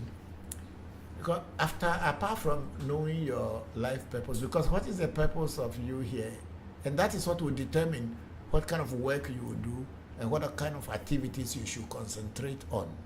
So just by knowing your purpose, you know whatever you are doing, if you are going to be successful or you are not going to be successful in the path you have chosen for yourself before getting far. And if the path that you have chosen for yourself has also been confirmed by Afa or your knowing your destiny's path, then you know you are on the right path. And if it is not, then you will have to change it and get to what you are supposed to do and be successful. There are a lot of people in the world today who are struggling to know what to do and where they have to be in their own life. Most people do not know where they belong. They are trying everything thinking that they are competing with other people. If you are not supposed to be a medical doctor, for instance, but your parents force you to go to medical school and you become a medical doctor, you are not going to be the best of medical doctors. But if in your destiny or your destiny path, in the blueprint of your destiny in Afa, says that you are supposed to be a medical doctor and a surgeon, then if you take that path and you are doing it, you will do it so well that people will even wonder that why is this doctor is different from the others. But you may all have gone to the same, might have gone to the same school or the same training, but some people will do it better than others. And so it is with all other professions. Somebody may be born to be an IT person naturally. So when the person is handling devices and gadgets and all this, and you see that it's very easy in his or her hand. But then somebody else will also be saying, oh, this person is doing this gadgetry work, so I also, because I don't have a job, I want to do it. You may also try to do it, but you cannot be as good as a person who naturally was born to be that. So it is with this, our traditional spirituality also. It's not only in law, medicine, and in the IT media, but even in our traditional spirituality, some people are not born to be traditional spiritualists or even maybe pastor or anybody who works with God. But because they saw that other people are doing it and it seems like it is easy, they also jump into it. And then they started creating all kind of blunders and trying to make money out of people, trying to deceive people, because they are naturally not supposed to be there, but they saw that maybe by doing so, they will make money. So it's a lot of people in this our Isese, Ifa, Afa, and then Voodoo, who are in this situation that I'm just describing. It is not natural for them to be teachers, to be able to teach or tell people. But because of the, maybe some are doing it because they want to be respected. Some are doing it because they have no other things to do, just like people who go and buy old clothes or suits and coats from a shop and then wear them and buy an old Bible somewhere and then tell others that they have been called to do the work of God. There are many people who are doing such things that I was called. Who called you? Where did you check from? Which oracle told you that you were called to be a God's voice? And that's why if you see them, they are the people who just look at all other people who comes to them as fools, and they try to take advantage of you. And if you want to challenge their authority, they try to harm you. There are many people like that. So when you get initiated into far and you know your destiny's path or the purpose of your being here, that is the main reason, and that is all that you actually needed.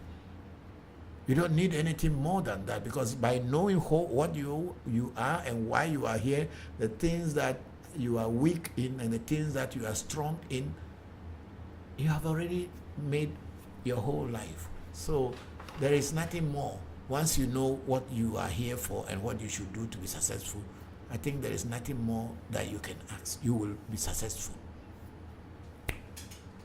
The monitor is off. So sunshine, it is just that the purpose of your being here and what you should do to be successful is all that you need in life. It's because many people do not know what they need in life and what they should do in life. That's why we are struggling.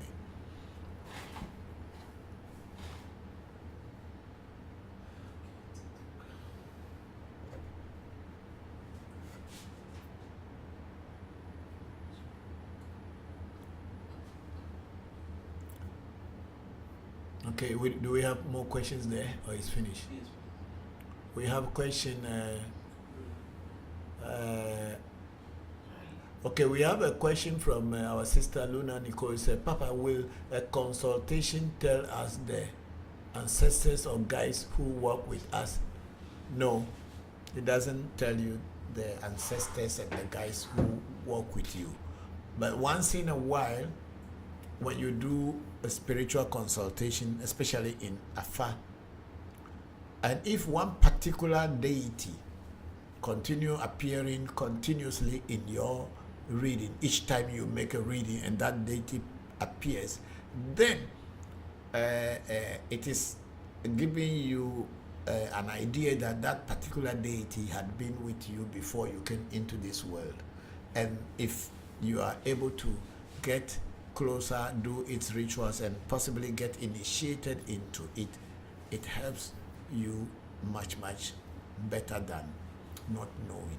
So consultation may not necessarily tell you about the guides and deities or ancestors that are guiding you, but if you are doing a consultation from time to time and a particular deity or entity is showing its head up, then they get to know that that deity came into the world with you, which we call Taji Voodoo as in Ewe, and I think the Yorubas call it Orisha, your head spirit. Yeah, but then the Ewes call it Taji Voodoo. Eta means head and Voodoo means spirit. So Taji Voodoo simply means your head spirit. And I think that is what is in Yoruba as Orisha. So you will see here that the language is what is different, but it has the same meaning. Orisha, Ori is head, and Sha or whatever is a spirit. So Orisha means that your Ori, which is your head, the destiny, or which is the destiny as Taji, Voodoo as the Vodus that are or were in your destiny before you came into the physical world. So it is a continuous reading or consultation. If one particular Voodoo or Orisha continues showing in your reading, then you know that you came into the world with that particular Orisha. But then when you do a far initiation, because that is the main blueprint of your life and your destiny, the Vodus that will show, or the oracle that will fall for you, will tell you what Vodus are in your life, or the Vodus that you came into this world with as in your destiny. Yeah, that's what it is.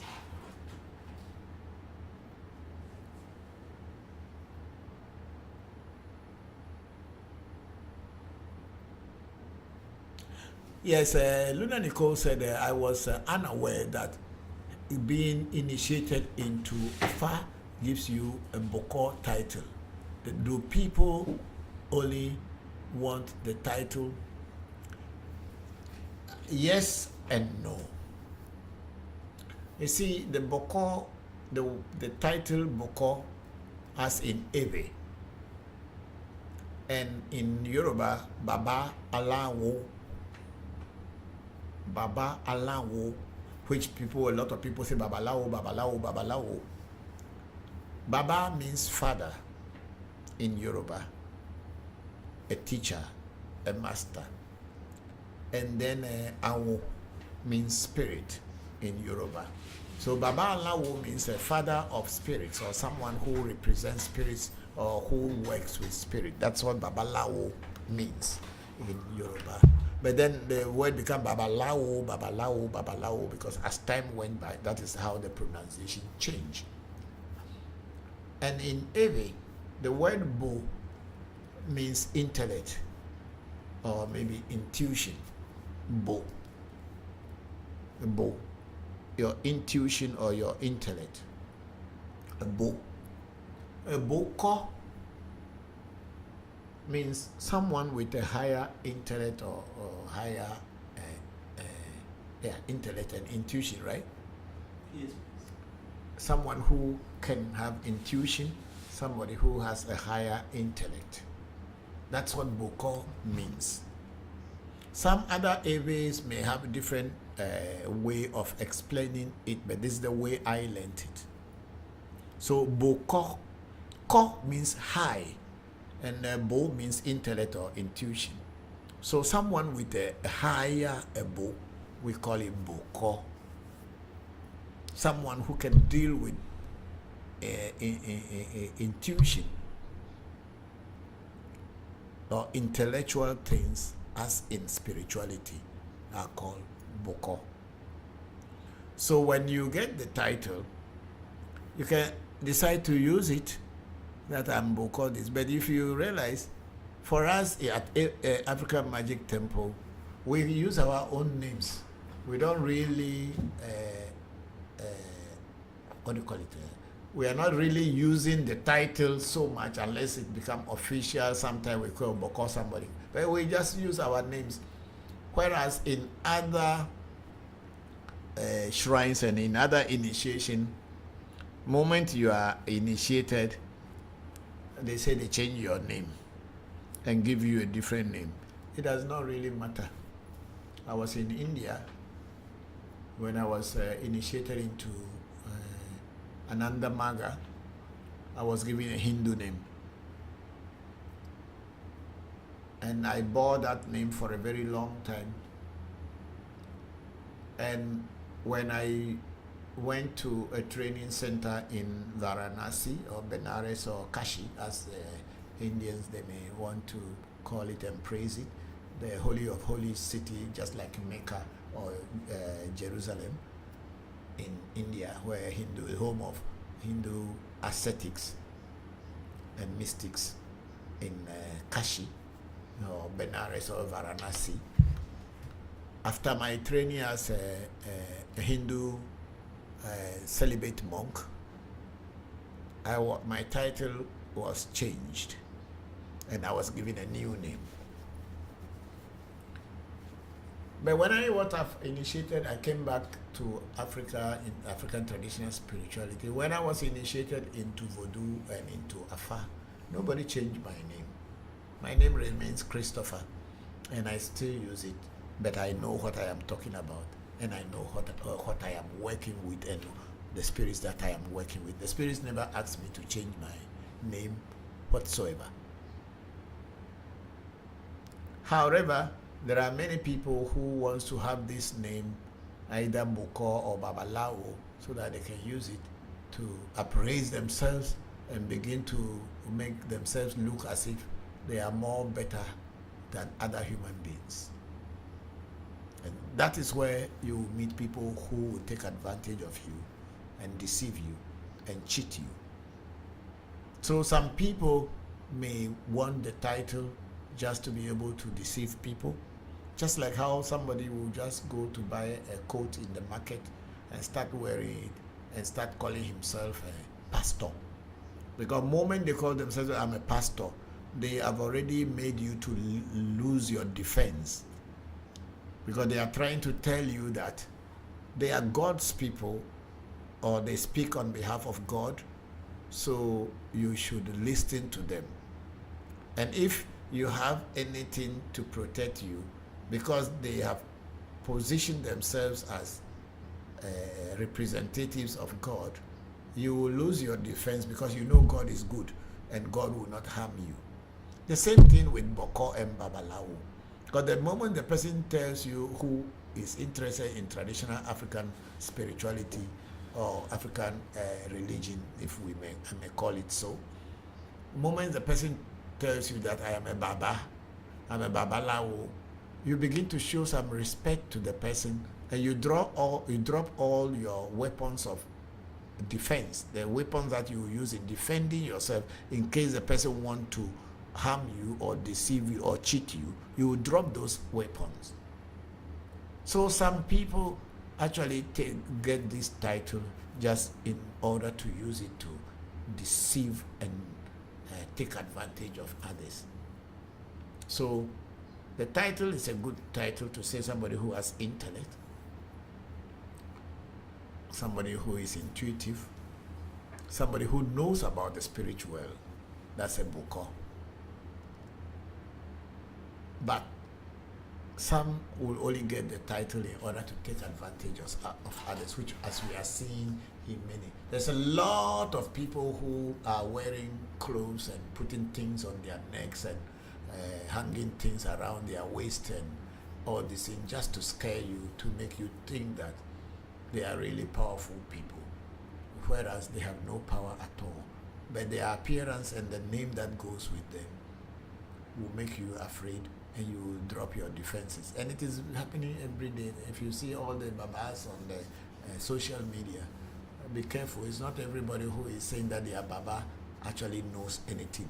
They just create name for themselves, or they get initiated, and they have not even gotten to the stage where they will be able to initiate people or teach very successfully, but they have called themselves baba, and they are deceiving people. So some people may only go in for the title in order to take advantage of their fellow human beings. Thank you very much, Big Sister Luna Nicole, for that question. And then Luna Nicole said, I don't know where I belong, Papa. I feel like I'm no longer supposed to be in America. Here's my big sister. If you don't feel like living in America anymore, then you should begin to think of where you want to stay. It will also be advisable to do a spiritual consultation on that, to find out if you move from your domain where you are now to a new domain or to a new location, will it be advantageous for you, or it will not be advantageous to you? These questions, the spirit world can easily answer them for you, and then you will know where you stand. But without knowing, and you are only having a feeling, and you jump onto the train or jump onto the airplane, say I'm moving from here to point A to point B, and if after getting to point B and you don't make it, you will begin to blame yourself. That's why it is always advisable to know what you want. You know, I had lived in many parts of the world. I lived in Canada, in Toronto, Downsview, Chalk Farm at one time. I had also lived in India at a time in my life. I lived in Malaysia at one time in my life. I had also lived in Singapore at one time in my life. I lived in the Philippines, in Manila, Sampaloc, Dapitan, at one time, Costa Mesa, at Santa Mesa at one time in my life. And I had also lived in Tokyo, in Japan at one time in my life. All these places, I may say, are physically more developed than my country at the time. And I could have stayed in Tokyo, where I got married and have children, Senna and Pele. I could stay there because when I was in Tokyo, I was a star. When I was in Japan, I was a star. I was a very top class entertainment magician, illusionist. And everybody knows me, and the television stations, news, books were written about me, magazines were published about me. But then my destiny felt that that is not where I want to go home. And the reason I wanted to go home, I didn't know at that time, but I was having that strong urge and desire to go home, which means I wanted to come back to Ghana. So myself and my wife, Chieko, we decided to seek permission from her parents if they will allow her to follow me back home. And when they gave us the green light, we started preparing. My son Pele was only about 8 or 9 months when we came to Ghana. And Ghana was not like today's Ghana. Things were very, very difficult. And blackout, light off, and the roads were not good. Even to get Coca-Cola, you have to go to Coca-Cola or soda, you have to go to a very far place to get it, where we were living. But today, after many years of struggling and going through many things, I settled down and I am here teaching you people. So my big sister Luna, if you want to move from point A to point B, do a consultation on it. And if it will be good for you, you should start preparing. And wherever you choose to move to, I know you will be successful. If you want to come to Ghana, move to Africa, we are here. We will I welcome you and be your host and take care of you. Yes, like any other person who wants to move back. Yes, those who want to come to Ghana, fine. If you want to go to Sierra Leone, Gambia, Cote d'Ivoire, Nigeria, please just make contact with people you can trust, and you can always move. It's always had been your home anyway. Africa had always been your home anyway. So coming back home is like you have traveled for a long time, and finally you decided to come back home. Just like me going all the way to Asia and to the Far East, but finally I decided to come back home and settle. You are always welcome here. Thank you. And then Luna Nicole went on and said, but I don't know where I should be, Papa. Yes, that's what I'm explaining. First thing is make a spiritual consultation on it, whether you move away from the States to Africa, and also you can pinpoint where in Africa you can ask your questions and you can move. I have a lady friend and a student who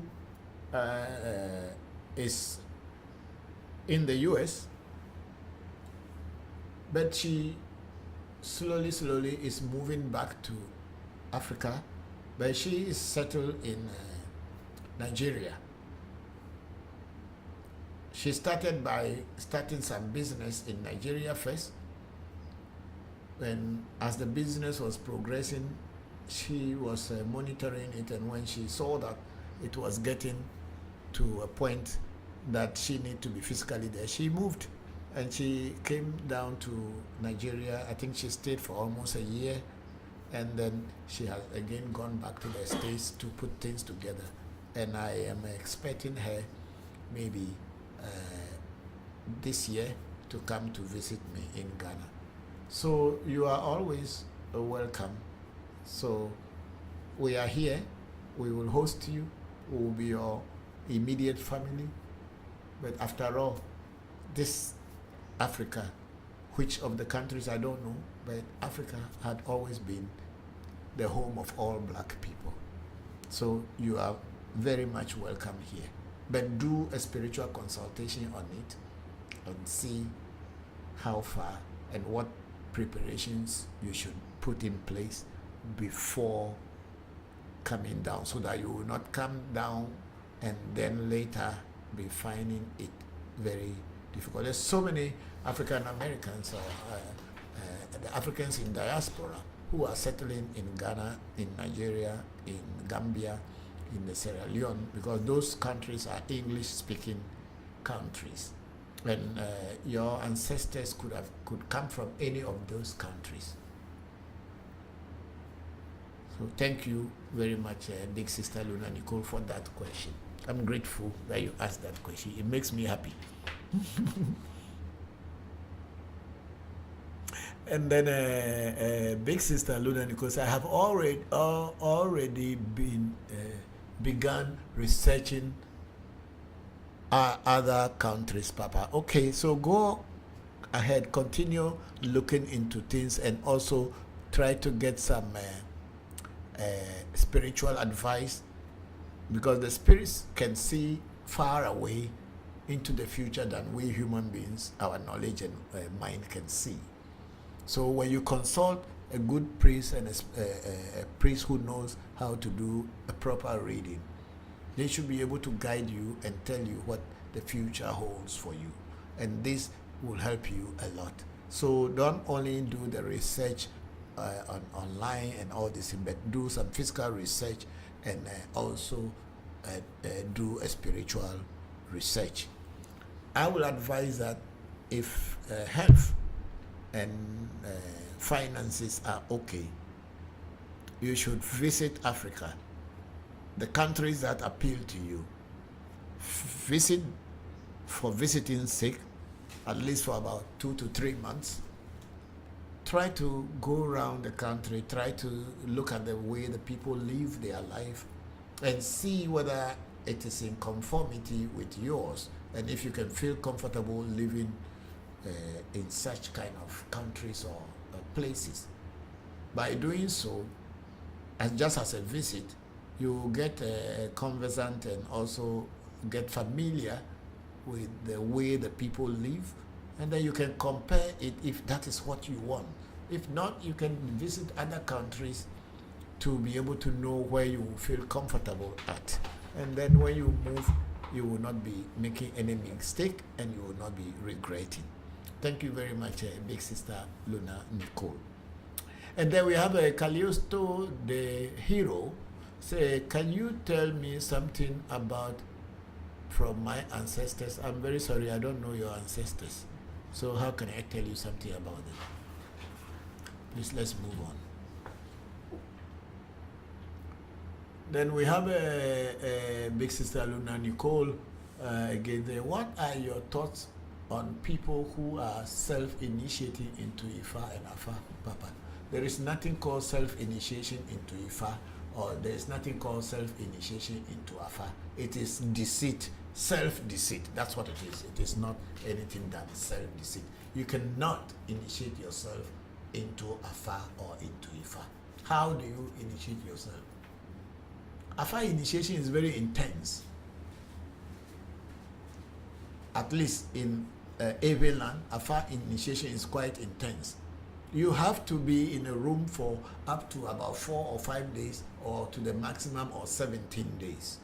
And can you put yourself inside a room for 17 days and learning from who? Or reading from books? No. Afa is a practical thing. That's why nobody can initiate you into Afa or Ifa online. You need to be physically present. And someone who knows it already is the one who will teach you. Initiation simply means introduction into something, whether into spirituality or into religion or into a physical thing or whatever. It's introduction.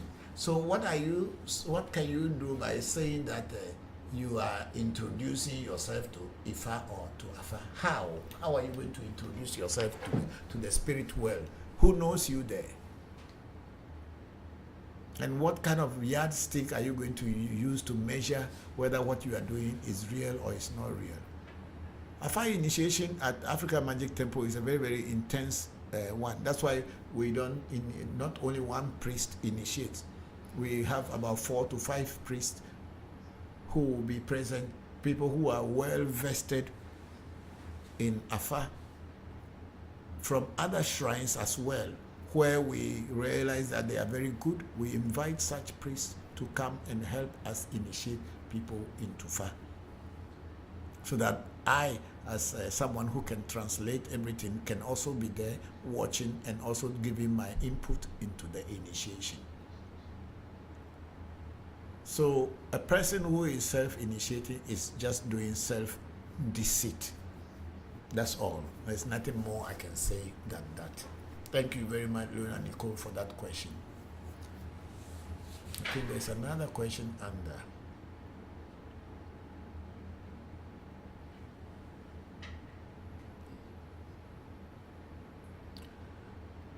Okay, Big Sister Luna Nicole said, Papa, did you study indigenous spirituality in the places you lived? Yes, of course I did.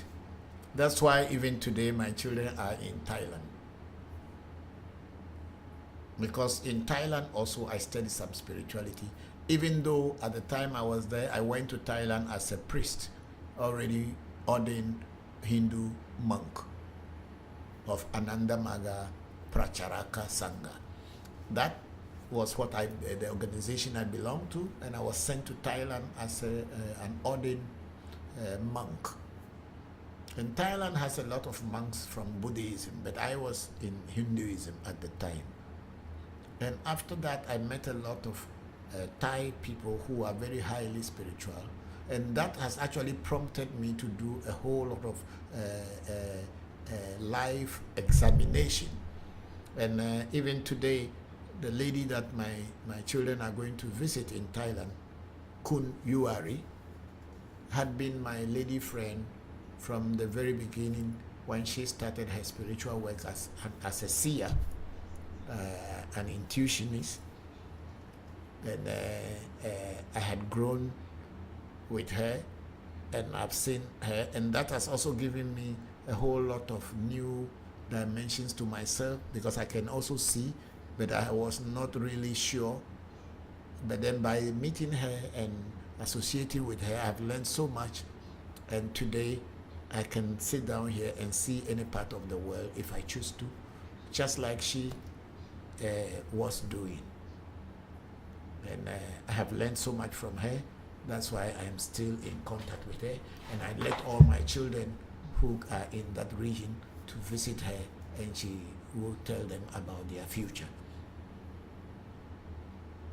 Even though we are spiritualists, we still want people who can see into our lives too and teach us more about ourselves. Because if you, as the knife, sometimes you cannot shape a good handle for yourself, because you will be biased towards yourself. So you ask other people to look into it for you. So that's why self-initiation is deceit.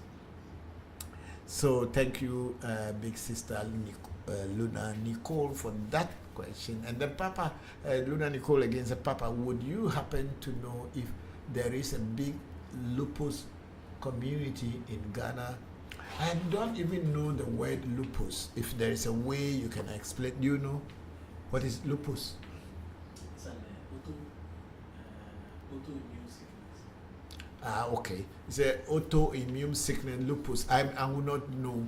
I will not know, because one, I am not very much into the medical field, into herbal medicine. I know, but maybe the name I may know in Ewe is not the same as English. I don't know the English name, but autoimmune sickness, which I just heard from Bokor Said, who is our technical engineer, means it's an autoimmune sickness. I'm not sure that there is, but do we have a big community of?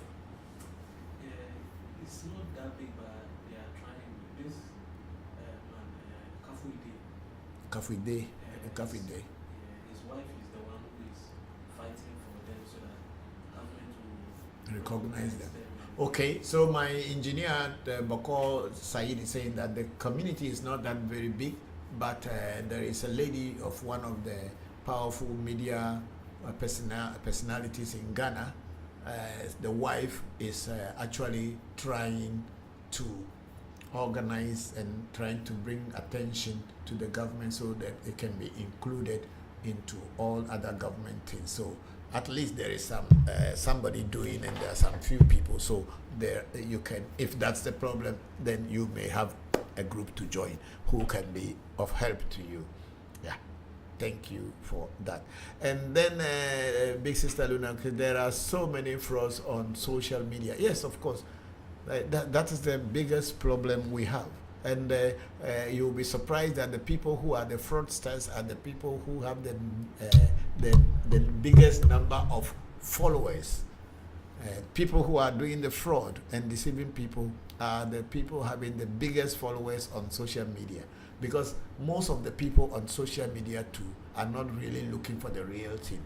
They are just looking for fun, and some who are looking for the real thing do not know where to go, so they just follow people who are using magical tricks and illusions to deceive people, to say that that is power, and people follow it. Okay, I think we have Bokor John also joining this, and Bokor Mauli Calypso now in Thailand also joining, saying greetings.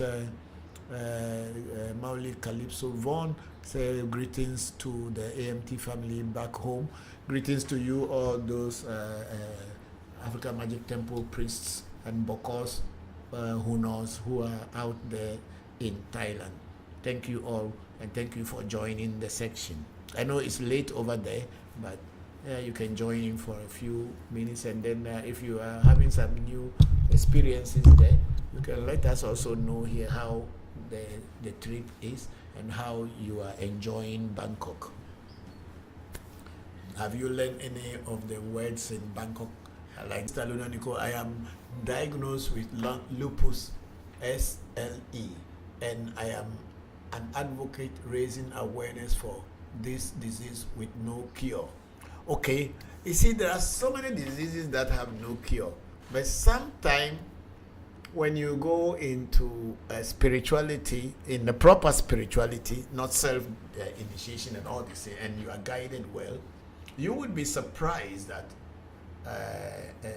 there are certain diseases that came with you into the world, but then there are certain things that they will have to do to be able to align them for you, so that you may not be totally cured, but you can be comfortable and still live your life. This thing is not showing. I think we have I'm refreshing. Okay, change for this input the power. Yes. The power is free. Yeah.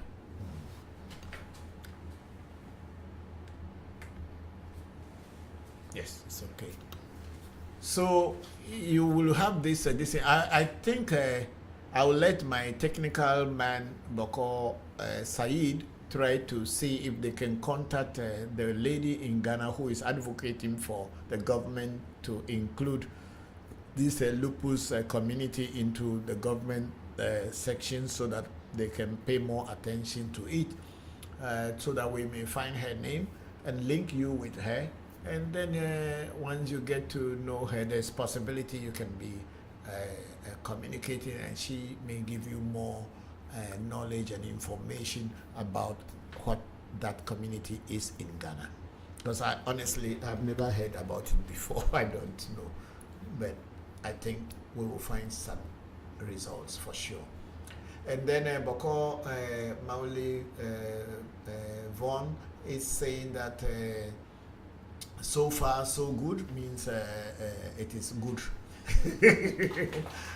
Okay, we thank God, and we thank God that you people are there. You made it safely and you are having fun. And that's the country of Kojoje Nyami, because that's where he was born. So Kojoje Nyami was born in Thailand, so maybe he is a Thai more than Ghanaian. If they are going to talk about the country of birth, then it is Thailand for him. And yes, so you are there. And have you seen your cousin Samuel, Sam, the musician? So please try to meet Sam, and then let me know how far things are going. Thank you. And then we have our sister Luna Nicole said that would be an awesome connection, Papa. Yes, sure. We have already started looking for it, and we'll send you the information privately, so that you can have connection to her. Thank you very much, big sister Luna Nicole. And then I'm seeing my daughter Elion Von has also joined the section. Elion, and how are you? I hope you are fine. My regards and greetings to your mother.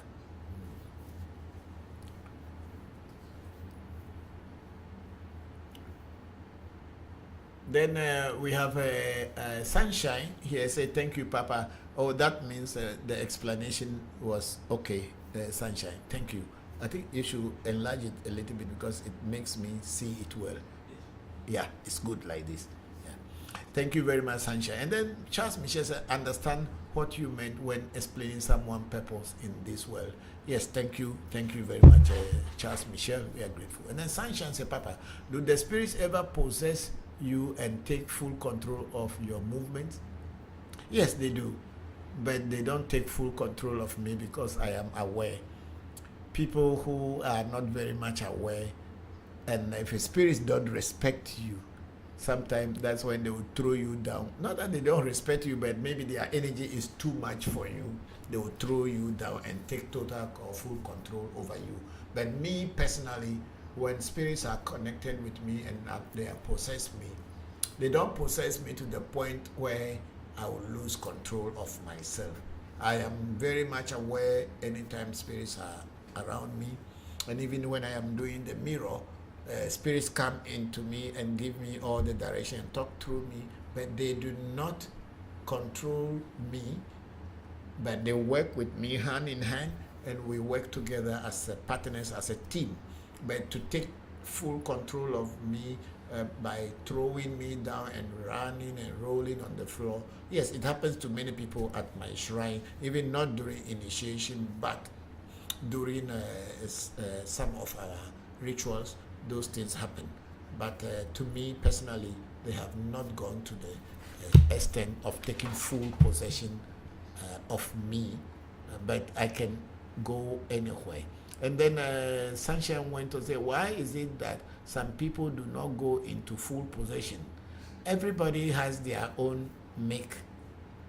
We are all different. We all have different destinies. There are some people who go into full possession and some do not. The spirits also have their limit. They know who they are possessing, and they know what they want to do with the person. There are people that I know during initiation, they have not even had any powerful shaking or possession, yet still spirit communicates through them regularly and very perfectly. I have a friend who was a senior to me in initiation, not in Ananda Maga, but into Voodoo, when I started learning Hebrew Kabbalah as well as Voodoo. And he in particular, he had never been possessed. For the 11 years that he was initiated, he wasn't possessed until when my initiation came, before he too started getting the possession. So some people, they don't. And I don't know the reason why spirits may possess some people and they don't possess others. But I think once you can feel and communicate with them, that's fine. So does it depend on their personality? I think so, or it depends on what the spirit wants to, how the spirit wants to work with you. Like I said, personally, they don't possess me to the point of taking full possession of me. You can see the vibration will come into me when I start doing their incantation. I will be vibrating, but I am still very much aware of everything that I am doing. Because if they have taken full possession of me, then I will not be aware of whatever I am doing. But I, being the priest, who is teaching people, who is guiding people, if I myself have gone off the radar, how will I be able to help other people? So the spirits do not take full control of me. I know how to handle them, and maybe I have the capacity. That's why my shock absorbers, as far as spirit possession is, my shock absorbers are very tough and strong. So even if spirit come upon me, no matter what spirit it is, I am able to handle it and still be in control of everything. And it's something you will have to learn, or people have to learn, that if you are the teacher, you are the leader, you are the one who is trying to guide people, you must make spirits to understand that they cannot control you to the point that you lose your mind and lose your physical ability. Because if they do so, who will come and pacify them, and then you, the priest, will be free? That should be one lesson for those of you who are having spirit possession. The moment you allow the spirit to take control over you totally or fully, then you are not in control. Spirits are your partners, they are not your masters. Then we have John McNoriel say, hello, are gay people allowed to initiate? Of course, there's people's sexuality has nothing to do with spirituality. John McNoriel. Gay, lesbian, or anybody, we are not religious. Spirituality is not religious, or it's not a religion. You, as an individual, God created you, and you came into this world through the copulation between your mother and the man who impregnated her, and you came into this world. Wherever your spirit came from before uniting in the womb of your mother, nobody knows. And God or nature does not discriminate. It's only human beings who have created laws that discriminate. Yes, I may not be a gay and I may not really like to be associating with gays. And so somebody may not like to associate with gays. But that doesn't stop me as a priest. If you are a gay and you want to get initiated, you want your spiritual path to be open, I have no right to say because you are what do you call it, homosexual, that's why you will not be initiated. No. God has created this world in his own way.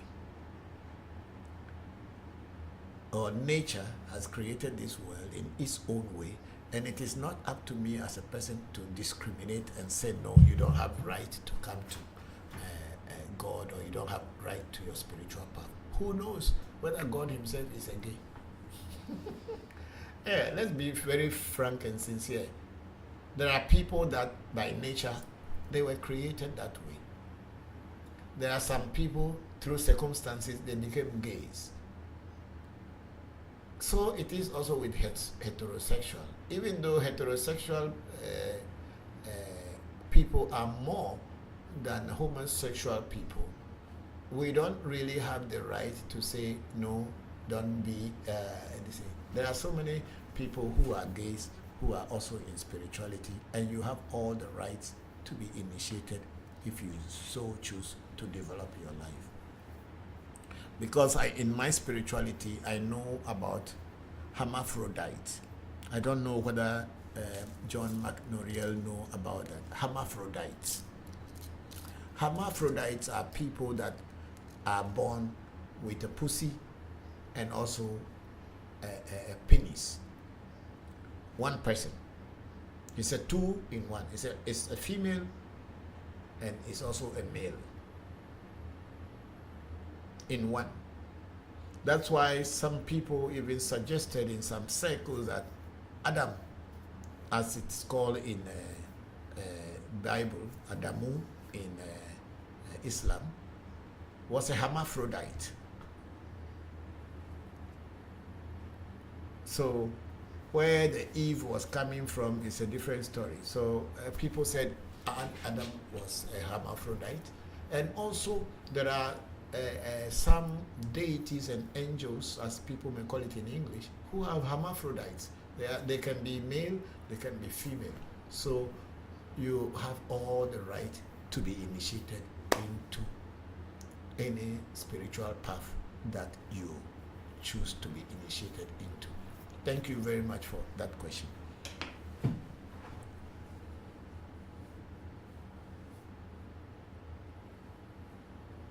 Okay, we start from the top. Okay, we have Eben Ken Hallen. Please, Papa, is it true that our soul is powerful than the gods? It's your soul that is the God. There is no God anywhere. Deities of nature are there, but if your soul within you is not here, how can you assess them? It is you who is alive before you are talking to God. It's you who is alive before you can associate with spirits. So the God that you are looking for in the sky is within you. So your soul is your God. Your destiny is in your soul. Thank you. Then we have Pierre Pilasin. Hey, hello, long time no see. Say good afternoon, Papa. Long time since I come on the live. Glad to be here today, finally to hear your great teachings. Thank you very much.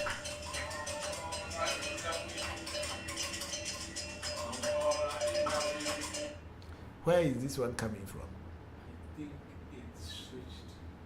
Please hold on.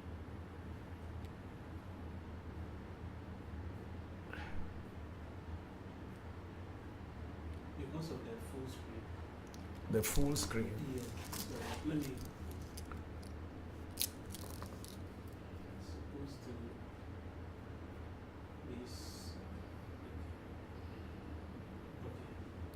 Okay, so Pierre Palestine, thank you very much. I'm grateful that you are here, and sorry for the sound that came from our post of the priests that are in Thailand now. And then we have Sila Ameji, my daughter-in-law there. Say, good afternoon, Papa. Hope you are doing well. Please, with regard to cowries divination, can a woman divine for people? Yes, of course you can. Once the cowries are prepared for you and you are initiated into the cowries, you will start divining for yourself first. And then when you master it, then you can divine for other people. And when you divine, and in case you don't understand something, you can always call you on your teacher who has introduced you to the cowries to be able to guide you alongside. And Senna, my son, your brother-in-law, is also going to start a lesson on cowries divination and other things to teach. And I will also be in online to teach people who will get cowries from us. We will guide them on how to use the cowrie for divination. And then say, oh, women don't divine at all, no matter the type. No, women divine a lot. Because as I said in many of my earlier, this is not today, some of my live streaming, that when I was growing up, it was only women who were priestesses.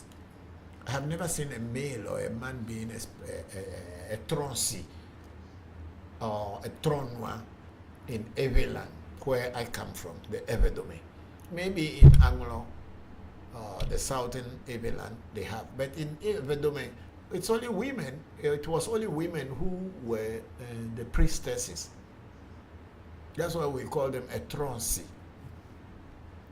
And it was hardly you hear that a man is called a troncy, because asi refers to a woman.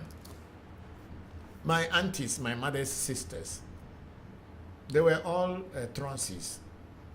And I haven't seen any man. The only man you see is maybe the men who play drum or the men who kill the animals and do male jobs. But most of the divination and consultation with the spirits were all done by women. So you don't have any problem at all, Sila. My screen is gone. You don't have any problem at all. You can also be a diviner.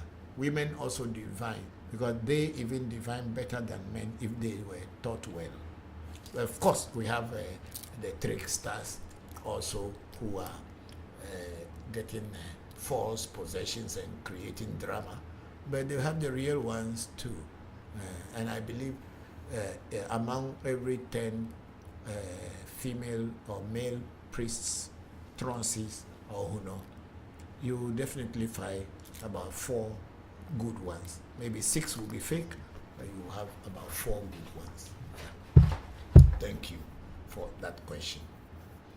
I hope my princess is fine.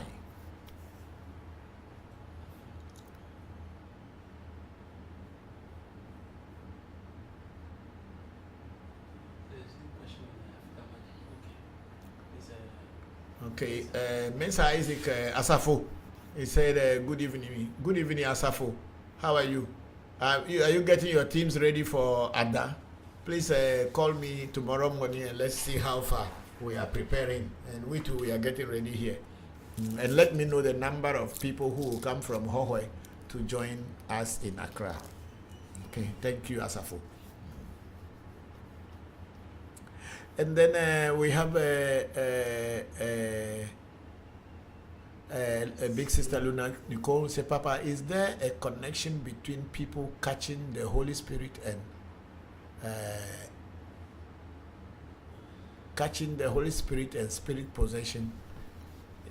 Yes, there is connection. There is nothing called Holy Spirit. It is all spirit possession. Why is it that the European who brought Christianity to Africa and into the Caribbean and to the world, why is it that they don't get possessed? Have you ever seen Europeans getting possessed? Only few. And that, if you see the ones who, Europeans who are getting possessed, then you realize that there's something wrong with them. So in Catholicism or in the Protestantism, how many times do you see any European getting possessed? But here in Africa, among black people, so much possession always. Moments people start speaking, say ba ba ba ba ba, then people get possessed. From my observation, it is their ancestral spirits that are actually possessing them, and they tend to call it Holy Spirit. Holy Spirit from where? Where does the Holy Spirit come from? But why the European who talk about the Holy Spirit first doesn't get possessed? It is our ancestral spirits and the nature spirits in our lands that are possessing these people, and they are deceiving themselves that the Holy Spirit is possessing them. There is no Holy Spirit anywhere. It's a lie. It's a deceit. Get the screen for me, or you are still charging.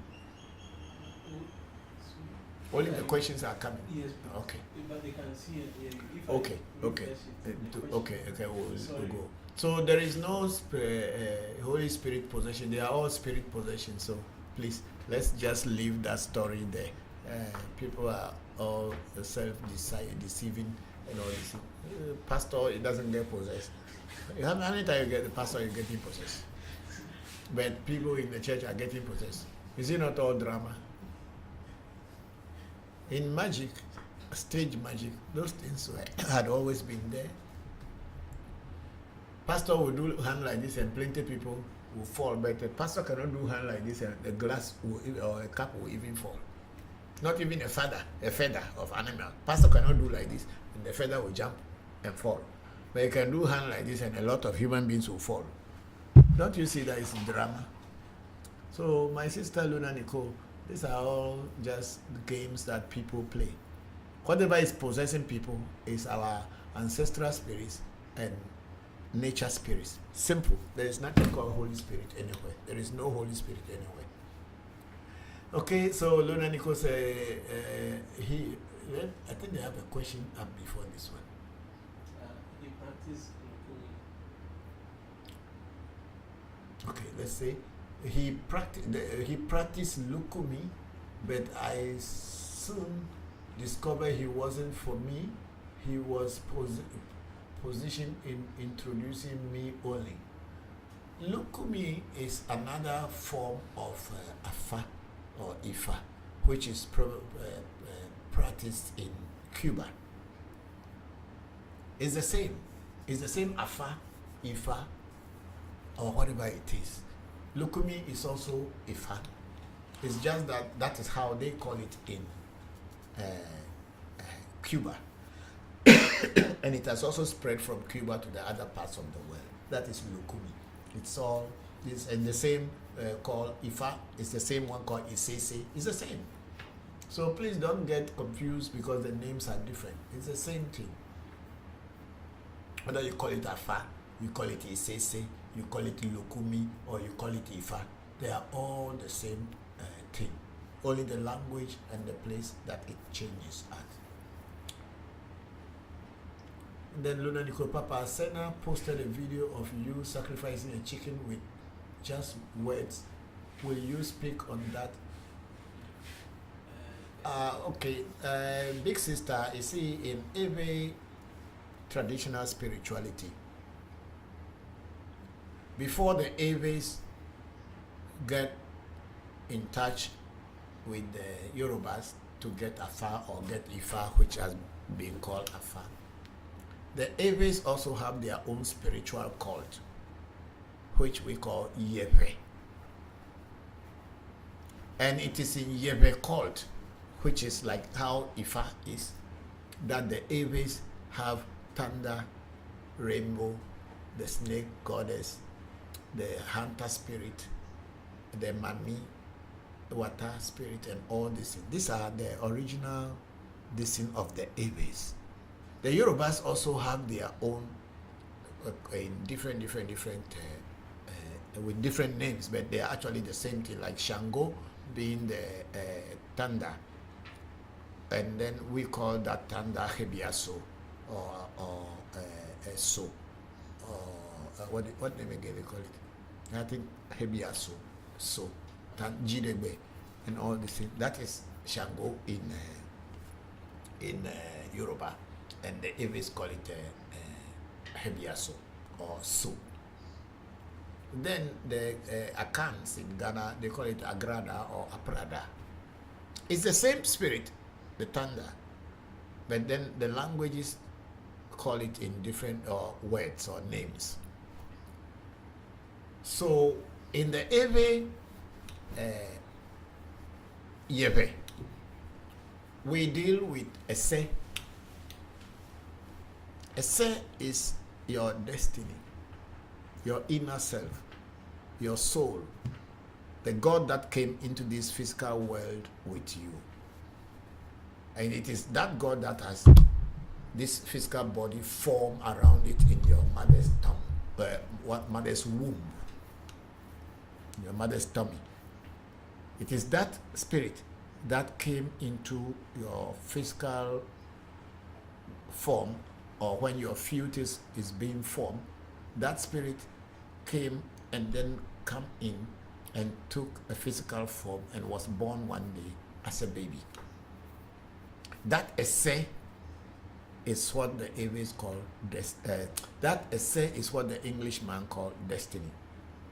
So when we are singing the song Menya Wana Esendo Menya Wana means to do or to work on destiny, it is not easy. And it is this destiny that is what, when you get initiated into Isese, Lukumi, Ifa, or Afa, you come across it in that form, which is from the Yoruba side. And then the Ewes call Afa or Ifa Anagope Yewe, means the Yewe, which is the Ewe people's spirituality. The Yorubas, their own is Afa. That's why even during Afa incantations, when we are mixing the Voji, we will call it, there's a point you have to respect Afa to call it that. This is the spirituality of the Nigerian people. That's why when people try to fight and say Afa didn't come from Nigeria, it is recognized in Afa incantation that it came from Nigeria. So the Ewes have a Se, which is the Ori, as in Yoruba. And the Ewe way of doing the Ese is two different things altogether. First is to remove the negative destiny, because destiny, just like any other things in the world, came in two: positive, negative, positive, negative. And because positive and negative always have to join together to create the third force. So always negative, positive, negative, positive. So Ese is something that the Ewes do by mounting, because it is believed that it is one of the gods that create or directly created human beings. That's why when I pray, I say Mauga Sobolisa, which is the God that is the male and the female in one, negative and the positive in one, the creator. And then we call Mauga Kitikata, the God that is maintaining the creation. And then Mauga Ese, the God that created human beings individually. Each and every human being are different from the other according to their destiny. We all do not have the same destiny, just like our thumbprint. Each and everybody has a different thumbprint. So when you remove the negative destiny and the destiny itself, which is the Ese, is set up for you, you do not use knife to kill animal for your Ese. If your Ese has been set up properly and it is strong, it has to accept the animal you offer to eat, and the animal will die. So when we are feeding Ese our destinies, if your destiny is very strong, it will not take long before the animal will die. But if your destiny is not that strong, or something is trying to cross its way, then you will take a very long time before the destiny or the essay accepts the animal you offer. So what you saw in one of the videos that Senna posted was when I was introducing them into essay and setting up their essay. Because I removed their negative essay or negative destinies when they were very young. I think Senna was about 4 or 5 years when I removed his destiny. He was quite young, and the same with Pele. They were quite young when I removed their negative destiny. So when they get older, I set up their destiny for them, because that is when they will understand how to handle it. So, Big Sister Luna, that was what you saw in the video. I do essay rituals for people. I feed other people's essay or destiny for them, and I also do remove negative destinies for people and also set up positive destinies for people, because according to the Ewe or to the Ewe's cosmology, your destiny is what you are, and your purpose in this world is all written in your destiny. Your destiny is the blue chip that you have inside of this physical body, and everything that you have done in your past life is recorded on that chip. And when you know how to activate it, you will again continue from where you left off in this physical world. So destiny is so important that it has to be set up. First, the negative has to be removed, and then the positive has to be set up for you. If you want to find peace in this life, if you want to live in this life and be happy, you will know what your destiny have for you. For instance, I, Christopher Voncujovi, I was born with this destiny that I must be a teacher. I must be a spiritual teacher. It is already in my destiny, both in Ifa and in Ewe Vodu. So me being on this path of teaching and doing work or doing voodoo or spirit work is not a coincidence, and it is not an accident. It is my path, and that's why I am in this world. This is what I came for, and this is what I am doing, and I pray that I will do it well so that other people can also benefit from it. Thank you, Big Sister Luna Nicole, for that question. And then we have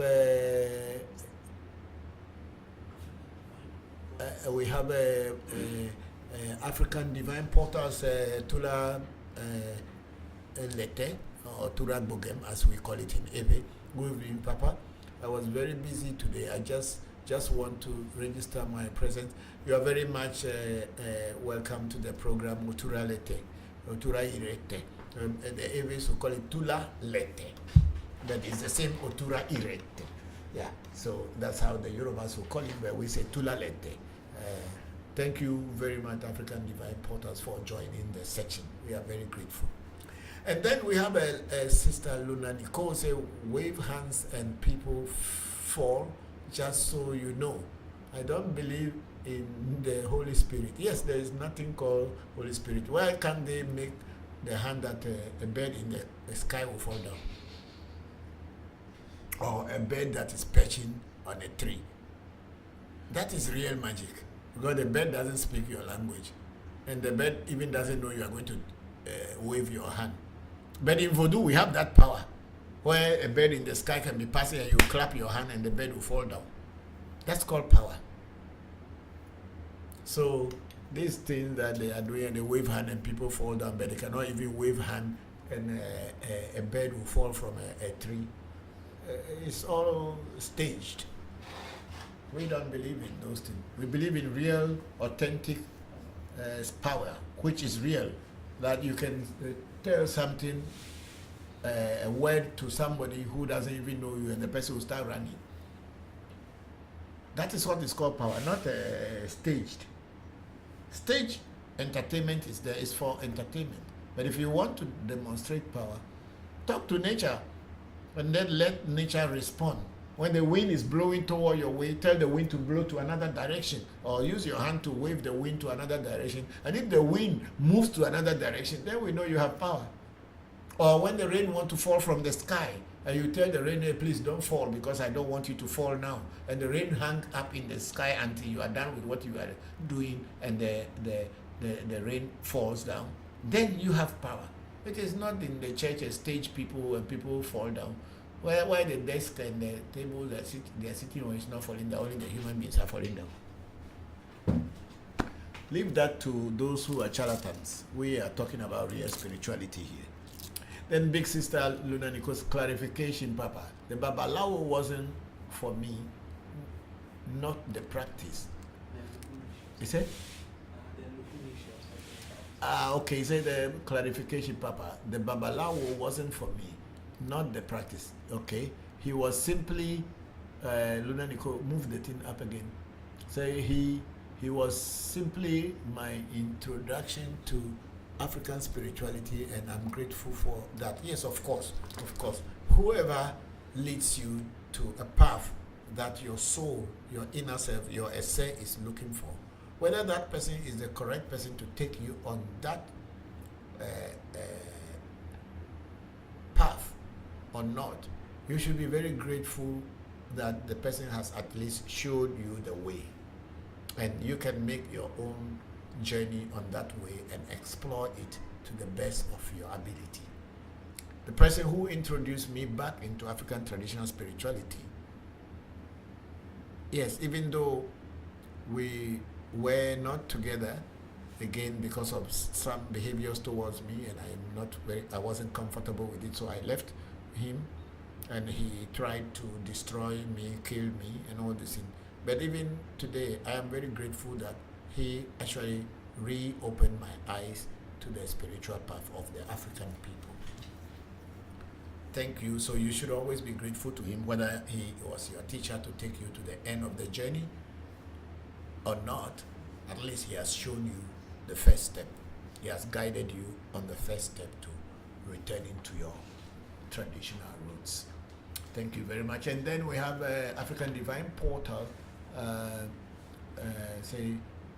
Very correct. Otura Irete is born spiritual teacher. Yes, I know. Thank you. Just like yourself. Yes, it's born a spiritual teacher. I experience that sometimes when I meditate. Yes, you are born a traditional spiritual teacher. That's what you are supposed to be. And whoever may work through you will never fail. They will always be successful, unless they don't take good instructions from you, or they refuse to take instructions from you. Thank you very much, African Divine Portals, for that. And then we are done. I think we are done. We are checking if other people are online. If not, then we are done for today. Papa, can I ask a quick question? Yes, Tonya, you can go ahead. So there's an Orisha called Odua or Odudua. Yes. And can you shed some light on that Orisha and how they're connected with the Ewe? In the Yoruba cosmology, Oduduwa was just like what do you call it? God, or like a Jesus Christ, someone who came at one time and then helped people to establish this thing we call Ifa, Oduduwa. And Oduduwa is also regarded as a god, just like how what do you call him?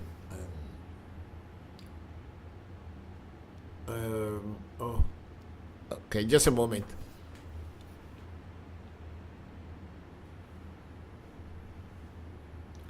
There's okay, somebody help me with that name. There's two names, Oduduwa, and the other one is the Eves are calling it an adulterated from Orunmila. Orunmila. The Eves call it Lumina, but the original name is Orunmila. So Oduduwa and Orunmila are said to be the people who actually brought Afa or Ifa into existence. So I don't know whether people worship or they create a deity like how we create all other things. Because in Ewe, we don't create a Mao Sobolisa. We also don't create a Kitikata, but we create a Se. So in Ewe, but I don't know much about the Orisha system where what exactly the deity Oduduwa is. But deity Oduduwa, from my understanding, is God, or the deities that brought Ifa into existence. That is my understanding. And then Orunmila being his priest or something like that. Yeah, that's my understanding, Tonya. Thank you, Papa. You're welcome. Thank you too.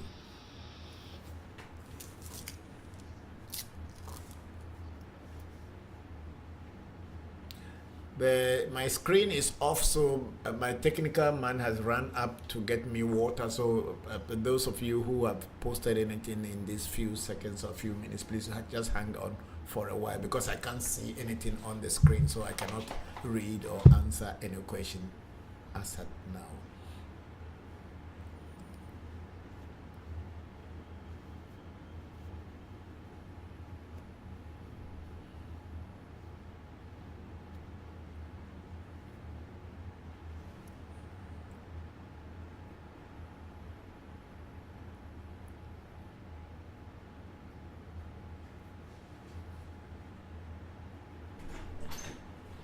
You could have just called somebody to bring it. You don't have to rush there yourself, because there are so many people up there not doing anything.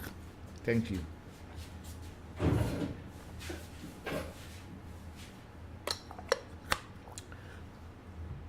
Okay, so I think we don't have any question on Facebook, or do we? Okay, Sila Ameji said, Papa, please, when your as essay is set up and you are no more, what happens to the set essay?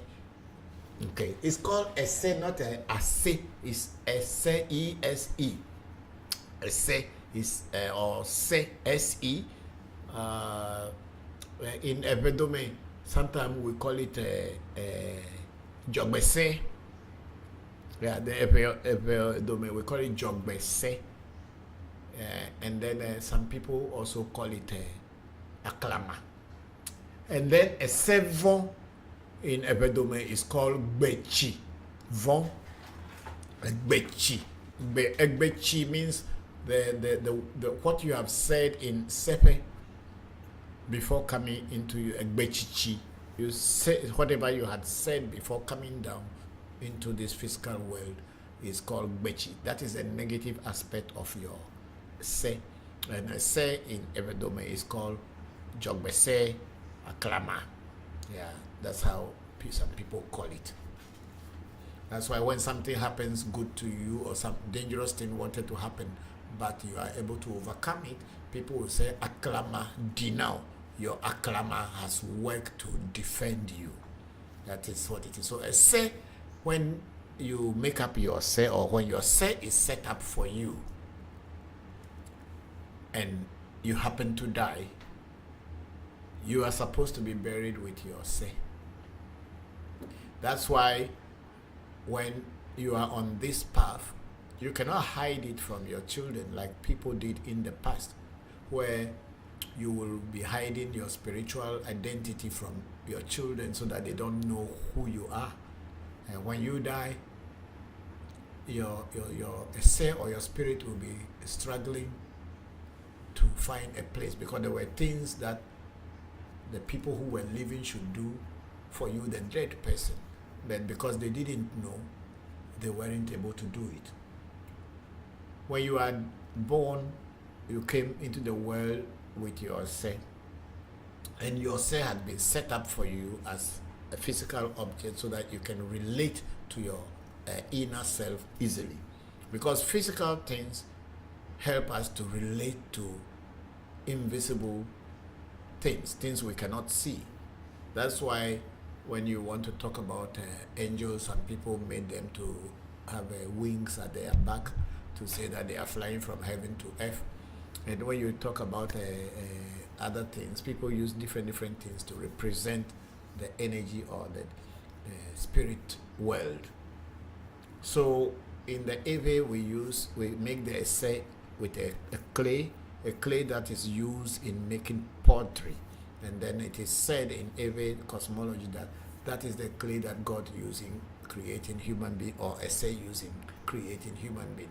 So you set up your essay, and when you die, your children, or those of you who may not have children, and or people who have family, your families are supposed to be aware. So the day you die and they are going to bury you, your essay has to be placed with your physical body so that it goes with you. Nobody keeps another person's essay when the person is dead, because the essay your essay cannot be worshipped by another person, cannot be prayed to by another person, but by you.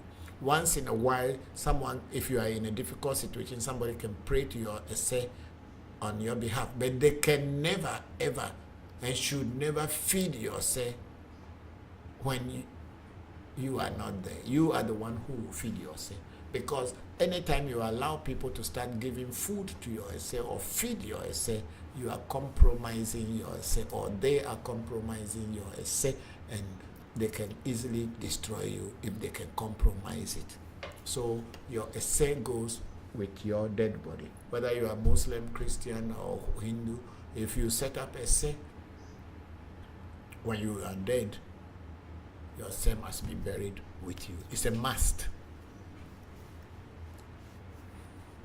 Thank you, Sila, for that question.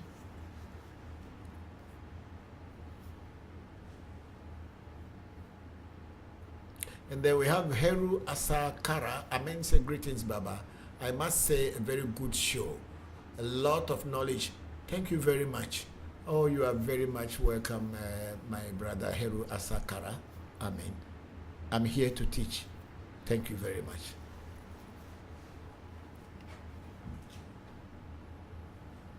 Are we done? Yes, we are done here too. Check. No, we are done here too. Check TikTok. Let's see if we have some questions remaining there.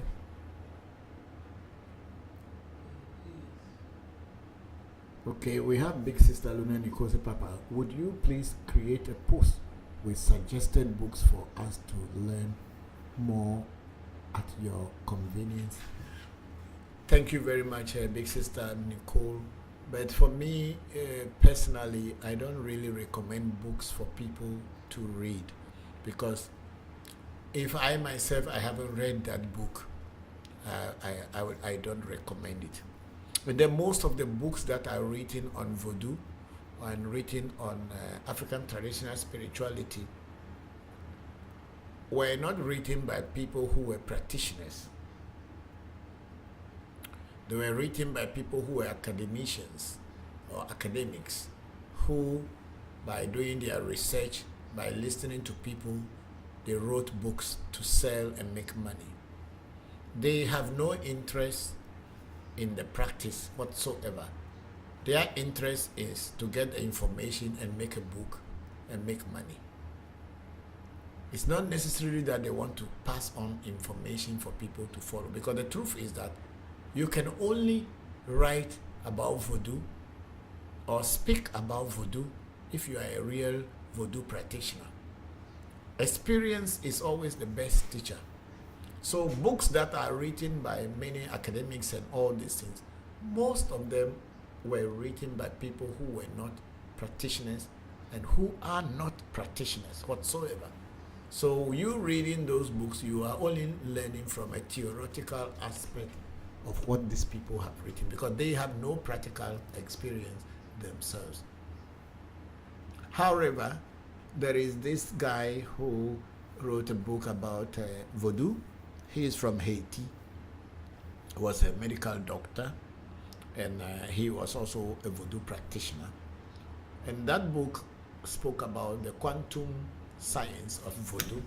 So the book title is the Quantum Voodoo, the Quantum Leap. Voodoo, the Quantum Leap. I've read that book. I haven't finished it, and somebody stole it away from me, so I couldn't finish it. But I have the online copy somewhere. Now, a lot of my books have been stolen away. When I give it to people to read, they don't bring it back, and sometimes I'm too busy to even ask them, and it's gone. So the book was written by one Crowley, is it Crowley or something? Please check on the internet. Voodoo, the Quantum Leap. Voodoo, the Quantum Leap. The leap is L-E-A-P. Reginald Krausley. Eh? Reginald Krausley. Yeah, Reginald Krausley. Yeah, yeah. I have read that book to some point before somebody stole it away from me. So that's the only book I can recommend if you want to learn about Voodoo, because in that book he has spoken about the scientific aspect of what Voodoo is. Voodoo is actually a science, but because it's a science that is quantum, and that time quantum was not really something many people knew about. It was pushed behind, and then because it was pushed behind and was regarded as devilly worship. But today we are learning that quantum physics you can be here and be able to activate something far away, and it will be activated. So the book that I will recommend will be Reginald Krausley's book, Voodoo, the Quantum Leap. So I think it's quite expensive now. It's in some pounds. 674 pounds or dollars. It's quite expensive now. Mine was stolen from me. I had the original copy, and just some people. So many of my books have been stolen. People ask and I give them to read, and they don't bring it back. But this one I can. It says alternate realities, power, and mysticism. Yes, this I know because I practice Voodoo, so I can tell. And I know that Reginald Krausley has written well, because he's a well-educated man too, before writing about his native tradition. So please, that's the book that I can recommend for now. And if in the future there is any other book I would recommend, I will let you know. Or if I happen to read any other book that is interesting, I will. And then Luna Nichols, as always, thank you for your time and teaching. Papa, you are appreciated. Thank you very much, big sister, for everything. And you too are appreciated, because today a lot of people didn't ask questions, but you asked all the questions on behalf of all of us, and then I am explaining it. Thank you. I'm grateful. Have a very successful and healthy week. Thank you. And then Luna Nichols, a blessing for the upcoming everyone, for the upcoming week, everyone. I look forward to joining you for next week's session. Thank you. And I'll be so scared to cross because you could send boogies my way. No. Real Voodoo practitioners are people who also go with certain kind of morality or morals, and when you are being initiated, there are certain things you are told. That's why we don't just go initiating everybody, because you need to know the person's demeanor and all to know whether this person is a liar, is a thief, someone who will use this knowledge to take advantage of people. That at least at our African Magic Temple, we don't just initiate anybody because you have money. You may have money, but you may be using that money just to steal knowledge from, even though you are paying us, you are actually stealing the knowledge and wisdom and use it against humanity. So that's why when it comes to initiation, I am very particular of who I initiate and who I don't initiate. Yeah. And voodoo is powerful. That's why the white man made it look evil, because you can be here and you can change situations across the globe, anywhere in the universe. Unless, of course, you are not practicing the real voodoo. But if you are practicing the real voodoo, you can. And Big Sister Lunanuku ended by saying, did you just say talk too much? No, I didn't. I didn't say so at all. I said, you, it's fine. I was laughing that no, that wouldn't happen. Thank you, thank you. And thank you all very much for being here today and listening to me and all that I have shared with you and the questions that you have posted. I'm very grateful to all of you for making this program a lively one. I'm going to pour libation now, and then we will close today's section.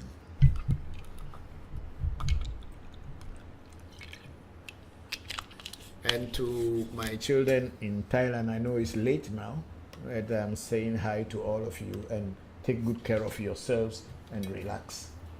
Have fun, enjoy yourself, and make sure you make people to understand that African Magic Temple is a real shrine.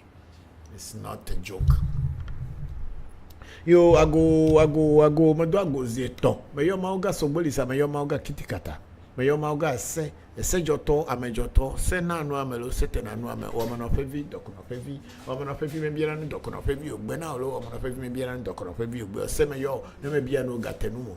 Mebiana me se senkla gbedidi na mesia, mebiana ngogbe yina, dokunye kla mesia, mevinyo la pelegbe.